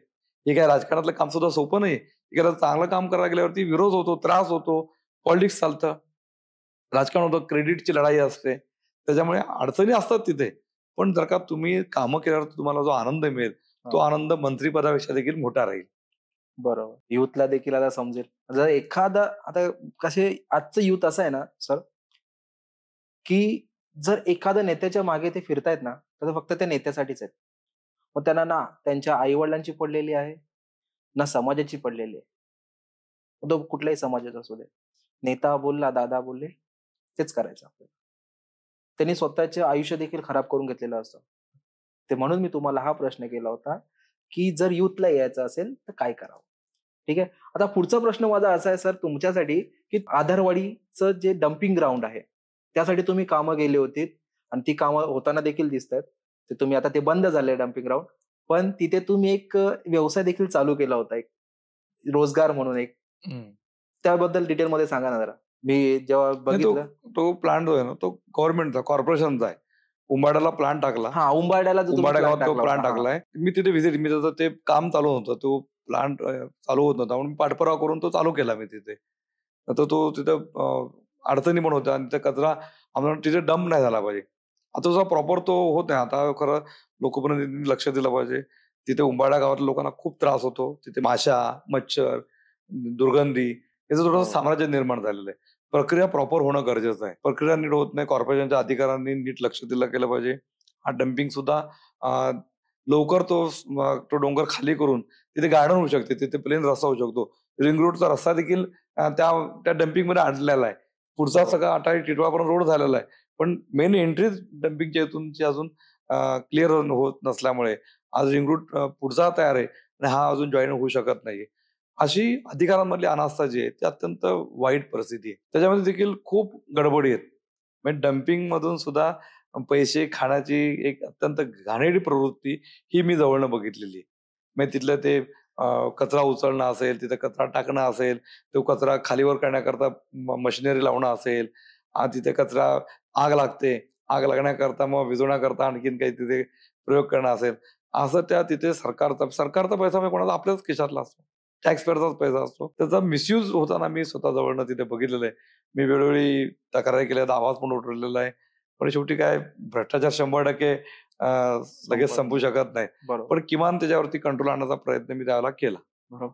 तसं तुमचं एक स्वप्न आहे, की कल्याणचं रुक्मिणीबाई हॉस्पिटल.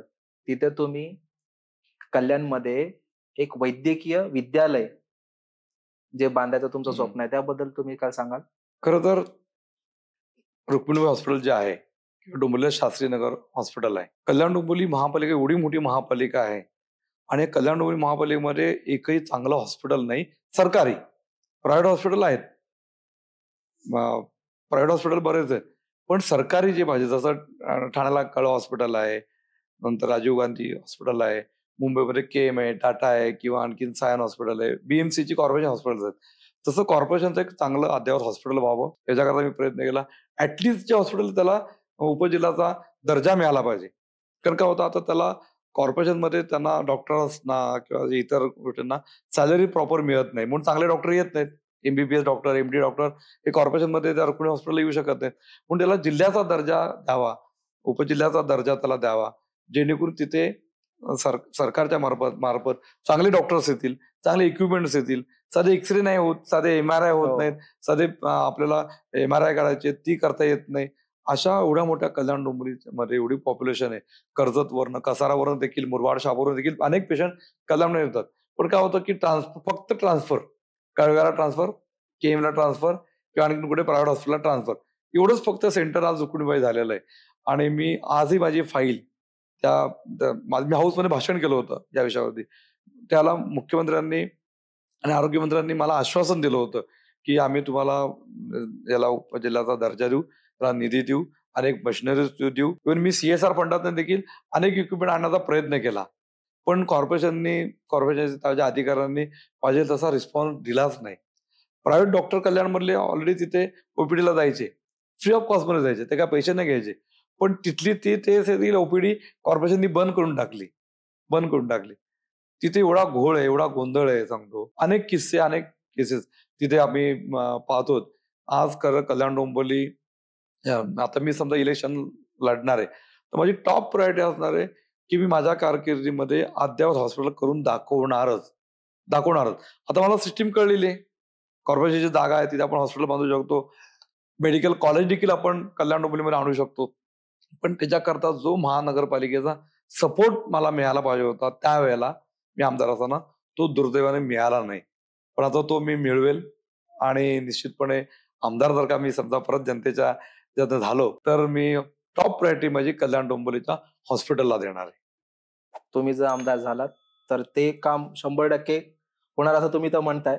पण तुमचं जे विजन होतं, तुमचं जे स्वप्न आहे, ते तुम्ही जे सांगितलं आम्हाला, जनतेला, ते पूर्ण होईलच अशी आशा करतो आणि होणारच असं मानून चालतो. आणि अजून एक महत्वाचा प्रश्न असा आहे की सिव्हिल इंजिनियर होतात तुम्ही, पण तुम्ही बिल्डर लाईन मध्ये का नाही गेलात? आहे ना, बिल्डिंग लाईनमध्ये मी आहे ना. माझा व्यवसाय कन्स्ट्रक्शनचा आहे. पण खूप मोठा बिल्डर नाही मी. छोट्या बिल्डिंग होतो. अंबरातला एक बंगला होता. तो रिडेव्हलपमेंट करणार मी तिथे बिल्डिंग बांधलेली आहे. माझा आता कासाट ऑफिस आहे. त्या समोरची बिल्डिंग छोटी बिल्डिंग आहे. खूप मोठी बिल्डिंग माझी एवढी कपाटी नाहीये. पण माझा बिझनेस मधून माझं घर चालतं. पॉलिटिक्स मधून माझं घर चालत नाही. पण आमदारांची कोणती कामं असतात जे आमदारांना देखील माहिती नसतात? ही कामं असतात की विधानसभेमध्ये तुम्ही तुमच्या विधानसभा क्षेत्रातले विषय मांडायचे असतात. त्याच्याकरता फंड आणायचा असतो आणि जे काही कायदे बनतात त्या कायद्यांमध्ये आपलं मत आपण त्या कायद्यांमध्ये असलं पाहिजे. हे सगळ्यात महत्वाचं काम असतं ते आमदारांचं. पण दुर्दैवाने काय होतं की आज मी आमदार होतो, आमचे कपिल पाटील साहेब मंत्री होते, केंद्रीय मंत्री होते, तरी लोक कपिल पाटलांना सुद्धा फोन करायचे, साहेब आमची ड्रेनेज लाईन खराब झालेली आहे, साहेब आमच्या ते कचरा उचललेला नाहीये. मला सुद्धा आताही मला फोन येतात, साहेब आमच्या ते ड्रेनेजचा प्रॉब्लेम झालेला आहे, कचरा कोणती साफ होत नाहीये, उंदीर मरून पडलेला आहे, कावळा तिथे लटक शॉक लागून झालेला आहे. ही काही आमदारांची कामं नाहीत. पण लोक सांगतात, लोकांना वाटतं आपण आणि मी सहज उपलब्ध होतो लोकांना. माझे 3-3 ऑफिसेस आहेत. मला फोन केला कोणी कधीही तर मी लगेच कोणाचाही फोन उचलतो. अननोन असून दे, नोन असून दे, इंटरनॅशनल असून दे, मी कधीच फोन टाळत नाही. आता आपली मुलाखत चालली, माझा फोन स्विच ऑफ आहे. पण आता फोन कोणाकोणाचे आले मला मिस कॉल मध्ये कळेल. मी एकही फोन माझा शिल्लक ठेवत नाही. मी सगळ्यांना रिटर्न फोन करतो. कारण मला फोन कोण करतं? ज्यांना काही अडचण असते. कुठे आता ऍडमिशनची प्रोसिजर चालू आहे. कुठे ऍडमिशनला कुठे अडचण आलेली आहे. ऍडमिशन करण्याकरता सर्टिफिकेट माझं होत नाहीये. आता लाडली बहिणीची योजना चालू आहे. त्याच्याकरता रेशनिंग कार्ड पाहिजे, इकॉनॉमिकल आपलं सर्टिफिकेट पाहिजे, आम्हाला काढायचं आहे. उत्पन्नाचा दाखला काढायचा आहे. त्याच्यामध्ये काही लढणं अडचण येते. असे छोटे मोठे विषयापासून तर अगदी मोठ्या विषयापर्यंत लोकांचे फोन असतात. म्हणून मी त्यांना रिस्पॉन्ड करतो, लगेच फोन करतो. बऱ्याच वेळेला अनावश्यक सुद्धा काही फोन असतात. बऱ्याच वेळेला पावती फाडायचे, आता गणपती आहे, नवरात्र आहे, आंबेडकर जयंती आहे, शिवजयंती, त्याच्यावर सुद्धा फोन असतात. पण मी टाळत कोणालाच नाही. कोणताही फोन मला मिस कॉल आला, मिस कॉल मध्ये मेसेज आला तर मी 100% रिटर्न फोन करतो आणि त्यांचं काय काम आहे ते समजून घेतो आणि त्याला माझ्या कार्यालयामधून एखादा माणूस जोडून देतो, जेणेकरून त्याचं काम राहत नाही. आणि मला रोज माझी ऑफिसची सिस्टीम आहे. आज जी कामं सांगितली ती कामांची काय परिस्थिती आहे ती रोज सकाळी मी आढावा घेतो आणि त्यातनं जी कामं पेंडिंग असतात ती कामं पेंडिंग असेल ती आता मी आज सकाळी आमचे एक विवेक वाणी म्हणून विद्याधर वाणी म्हणून आहेत, त्याच्या मुलाची पुण्याला ऍडमिशन करायची MBA ला. तर त्याचा फोन मला आला 11:30ला. पण आमची सकाळी मिटिंग झाली. त्यात म्हटलं आज सोमवार आहे, आपण आज सेक्रेटरीना फोन करू आणि त्यांना मी सांगितलं की आज माझं बोलणं झालेलं आहे आणि आपल्याला मंगळवारपर्यंत कन्फर्मेशन उद्या येऊन जाईल. म्हणजे कामाची पद्धत मी अशी की मी लोकांना फीडबॅक देतो. लोकांचा फोन आल्यावरती नंतर नाही पळत मी. लोकांना मला माहिती आता लोक फॉलोअप करता फोन करतील तर त्यांना देण्याकरता माझ्याकडे उत्तर असतं. कारण मी एक सिस्टीम तयार केलेली आहे. कॉर्पोरेशनची कामं कोणी बघायची, जिल्हा परिषदेची कोणी बघायची, मंत्रालय लेवलची कोणी बघायची, पोलीस स्टेशनची कोणी बघायची, मेडिकलची कोणी बघायची, अशी माझी वेगळी डिपार्टमेंट मी माणसं जोडलेली आहेत आणि त्यामुळे ती कामं होण्याकरता सोपं होतं. लॉकडाऊन मध्ये जे आपला कोरोना जो काल पिरियड होता त्याच्यामध्ये तुम्ही काय कामं केली? मी लॉकडाऊन मध्ये कोणतं काम नाही केलं हे मला तुम्ही विचार. कारण लॉकडाऊन मध्ये जे विषय आले त्या सगळ्या विषयांमध्ये मी लक्ष घातलं आणि फिजिकली मी एकही दिवस घरात राहिलो नाही. मी प्रत्यक्ष फील्डवरती होतो.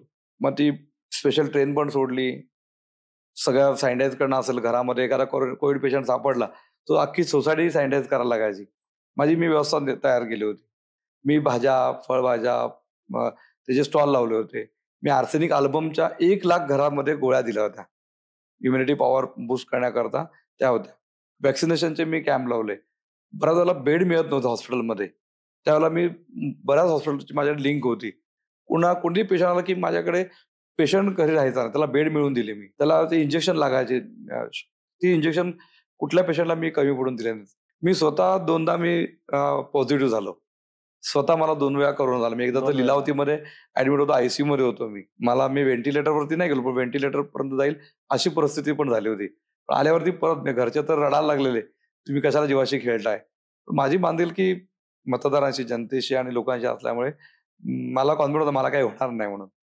आणि त्या 2दा मला कोविड झाला. म्हणजे कोविडमध्ये गरिबांना खिचडी देणं असेल, रेशन देणं असेल, त्यांना ट्रॅव्हल करण्याकरता पासेस मिळवून देणं असेल, त्यांना ट्रॅव्हल करण्याकरता गावाला जाण्याकरता ट्रेन मिळवून देणं असेल, असे कोणताच विषय असा नव्हता, की जो मी केला नाही लॉकडाऊनच्या काळामध्ये. आणि त्याला अनेक डॉक्टर्सनी, अनेक व्यापाऱ्यांनी, अनेक सामाजिक संस्थांनी मला त्यावेळेला आवर्जून मदत केली. खास मी सांगू शकेल अग्रवाल समाज जो आहे, तर त्यांनी तर मला म्हणजे पूर्ण वेळ खिचडी मी त्यांना फक्त तांदूळ डाळ द्यायचो, ते मला बनवून द्यायचे. ती वाटाची आमची यंत्रणा असायची. कॉर्पोरेशनची यंत्रणा वेगळी आणि त्याला पॅरलल यंत्रणा ही माझ्या ऑफिसची यंत्रणा होती. इतक्या मोठ्या प्रमाणावरती लॉकडाऊनमध्ये मी काम करण्याचा प्रयत्न केला आणि लोकांना मदत खूप मोठ्या प्रमाणावरती त्यावेळेला ही झाली. तो नकोसं डेंजर वाटतो. होता. कारण की 2 वर्ष ही नकोच आहेत कुणाच्याच आयुष्यामध्ये पुन्हा येऊ नये. इव्हन पुढे फ्युचरमध्ये देखील. तसंच तुम्ही जे समाजकार्य आहे तसं करतात, तसेच तुम्ही धर्मासाठी देखील कामं करतायत. आता तुम्ही काहीतरी 500 की 1000 जणांना तुम्ही राम जन्मभूमीवरती घेऊन जाणार आहे, अयोध्येला घेऊन जाणार आहे. अयोध्येला जाणार. त्याचं काय ते जरा सांगा डिटेलमध्ये कसा नेणार आहे? काय तशी अयोध्या हा माझा देखील जिव्हाळ्याचा विषय होता. हे आंदोलन संघाच्या माध्यमातून विश्व हिंदू परिषदेच्या मार्फत झालं आणि सुरुवातीच्या काळापासून या आंदोलनामध्ये मी होतो. कार सेवा असेल, हं, हं. रथयात्रा असेल, अडवाणीजींनी काढलेली रथयात्रा असेल किंवा सिंगलजींनी काढलेली यात्रा असेल, अशा ज्या विविध ऍक्टिव्हिटी झाल्या लोकांमध्ये जनजागृती करण्याचे आंदोलन असेल, कार्यक्रम असेल, या प्रत्येक गोष्टीमध्ये मी स्वतः इन्व्हॉल्व झालेलो आहे. माझ्यासोबतचे अभाविपचे कार्यकर्ते, संघाचे कार्यकर्ते हे त्यावेळेला इन्व्हॉल्व झाले होते आणि त्यामुळे हे एक स्वप्न पाहिलं होतं आणि असं वाटलं नव्हतं की हे स्वप्न पूर्ण होईल. मी तर जाऊन आलो अयोध्येला, पण माझ्या मतदारसंघातल्या अनेक लोकांनी देखील त्या श्रीरामाचं दर्शन घ्यावं, अयोध्येला जावं, अशा प्रकारची माझी प्रामाणिक इच्छा आहे आणि त्यानुसार मी लोकांना आवाहन केलं आणि लोक तर आता म्हणजे हजारो लोक तयार आहेत. पण थोडंसं जरा एक सिस्टमॅटिक ट्रेनचं आरक्षण होणं आहे, लोकांची तिथली व्यवस्था करणं आहे. लोकसभेच्या अगोदर पार्टीच्या मार्फत व्यवस्था होती तिकडे. अनेक ट्रेन तिकडे गेल्या होत्या दर्शनाला. आता ती व्यवस्था नाही तिकडे. पण मी आता जशी एक यादी तयार केली 22 तारखेला पहिला एक ग्रुप जाणार आहे. तर आम्ही 1100 जणांची नावं नोंदवलेली. 1100 जणांची. 1100 जण. मी इतकी लोक आज उत्सुक आहेत अयोध्येला जाण्याकरता आणि मग त्यांची व्यवस्था आम्ही सगळ्या प्रकारची नीट कसं त्यांचं दर्शन होईल, त्यांचा प्रवास कसा नीट होईल याच्याकरता आम्ही आग्रही आहोत. आणि मी परत सांगतो मी संघाचा स्वयंसेवक धर्माविषयी मला निश्चितपणे प्रेम आहे. धर्मावरती आघात ज्या ठिकाणी होतो तिथे देखील मी सक्रियपणे उभा राहतो. लव्ह जिहादची गोष्ट असून दे, गोहत्या असून देत किंवा आणखीन धर्मांतराची प्रकरणं असून देत किंवा कुठे आपल्या मंदिरांवरती आक्रमण होऊन देत, त्या ठिकाणी मी आवर्जून आपल्या धर्माच्या बाजूने उभं राहून स्वाभिमानाने काम करण्याचा प्रामाणिकपणे प्रयत्न करतो आणि त्याच भावनेतनं आज अयोध्येमध्ये राम मंदिराच्या दर्शनाला मी अनेक भाविकांना घेऊन चाललो. तुमचा जो प्रवास आहे, तुमचं आपलं जे बोलणं आहे, हे लोकांपर्यंत पोहोचेलच. तुम्ही एक माजी आमदार असून देखील जी कामं आमदारांनी किंवा त्याच्या सोबतच्या राहणाऱ्या व्यक्तींनी केली पाहिजे होती, तशी कामं तुम्ही आजही करत आहात आणि पुढेही कराल. आणि इन फ्युचरमध्ये जर तुम्ही कधी इलेक्शनला उभे राहणार असाल आणि आहात असं समजतंय बोलण्यावरून तुमच्या, तर नक्कीच आमच्या शुभेच्छा तुमच्या सोबत आहेत आणि नक्कीच तुम्ही जिंकून यालच अशी अपेक्षा करतो. आपल्या युथ युनिव्हर्सल मनोरंजन जे आपलं चॅनल आहे आणि चॅनलची जी टीम आहे, हे मला विशेष अभिमान वाटला तुमच्या टीमचा. कारण तुमचा मोटो काय आहे, तर बाई या पर्यंत जनतेसमोर चांगले विचार जावेत, जेणेकरून त्यांना देखील या क्षेत्राबद्दल आवड निर्माण व्हावी. अशा प्रकारचा एक तुमचा मोटो आहे एक. आणि तुम्ही या कॉलेजचे एक्स विद्यार्थी आहात. एक्स विद्यार्थी. बऱ्याच वेळेला विद्यार्थी आपलं शाळा, कॉलेज काय आहे, शिक्षक एखाद्या लक्षात राहतं, जसं मी सांगितलं माझ्या शिक्षणाबद्दल, तसं विसरून जातात. पण तुम्ही या शाळेमध्ये शाळेचे एक्स विद्यार्थी म्हणून या शाळेमध्ये येऊन ही ऍक्टिव्हिटी चालवतायत, जेणेकरून अनेक लोकांना त्याचा फायदा होणार आहे. आता माझा तुम्ही आज इथं जो आपला प्रोग्राम जो संपन्न आला, तर त्याचा फायदा मला पण होणार आहे. मला होणार आहे. आणि तो फायदा तुमच्या या नेटवर्कमुळे, तुमच्या या टीमवर्कमुळे निश्चितपणे होणार आहे. आणि मी तुमचं नियोजन पाहिलं. मी इतकं बारीक विचार करत होतात त्या सगळ्या गोष्टीचा. मी मुलाखतीला आलोय. मी काय मेकअप नाही केला. मी माईक माझा कसा ठेवलाय. तुम्ही चहा पाहिजे चहा ठेवला. गरम पाणी पाहिजे गरम पाणी दिलं. तुम्ही कॅमेऱ्याचे पण तुमची नियोजन जे आहे, एकदम प्रोफेशनल नियोजन तुमचं आहे की काय असं मला वाटलं. की म्हणजे समोरनं मला कॅच करणारा, तुम्हाला कॅच करणारा आणि दोघांना कॅच करणारा समोरचा तिसरा कॅमेरा. म्हणजे अशा अनेक ठिकाणी मी इंटरव्ह्यूला गेलो. इव्हन टीव्ही चॅनलच्या देखील टॉपमध्ये गेलो. मी तिथे मुलाखतीमध्ये गेलो. पण तिथे अशी सिस्टीम मला बघायला नाही मिळाली. ती सिस्टीम तुम्ही तुमच्या स्टुडिओमध्ये इम्प्लिमेंट करतायत. आणि निश्चितपणे तुमची जी टीम आहे, तुमचं टीमवर्क आहे, खूप चांगलं आहे. आणि फक्त तुम्ही मुलंच नाही, तर तुमच्यावर मुलींना पण तुम्ही सोबत घेतलेलं आहे. आणि त्यांच्या आता या एकत्र टीममुळे निश्चितपणे तुमचं हे चॅनल जे आहे किंवा तुमचा जो एक तुमचं जे टार्गेट आहे, ते टार्गेट 100% तुम्ही अचीव्ह कराल आणि निश्चितपणे तुम्ही एका मोठ्या उंचीवरती तुम्ही हे चॅनल घेऊन जाल, हा मला विश्वास आजच्या माझ्या मुलाखतीमधून मला वाटला. खूप चांगल्या प्रकारे आपलं बोलणं झालं. आपला हसत खेळत खेळही झाला. फ्युचरमध्ये तुम्हाला तुमच्या कार्यासाठी खूप साऱ्या शुभेच्छा, की जेणेकरून तुम्ही जी समाजासाठी जी कामं करतायत ती अजून 4 पटीने अजून अशी लोकांपर्यंत पोहोचू दे. लोकांनी ती कामं लक्षात घेऊन तुम्हाला वोट करू दे, हीच आमची इच्छा. थँक्यू. धन्यवाद सर. धन्यवाद.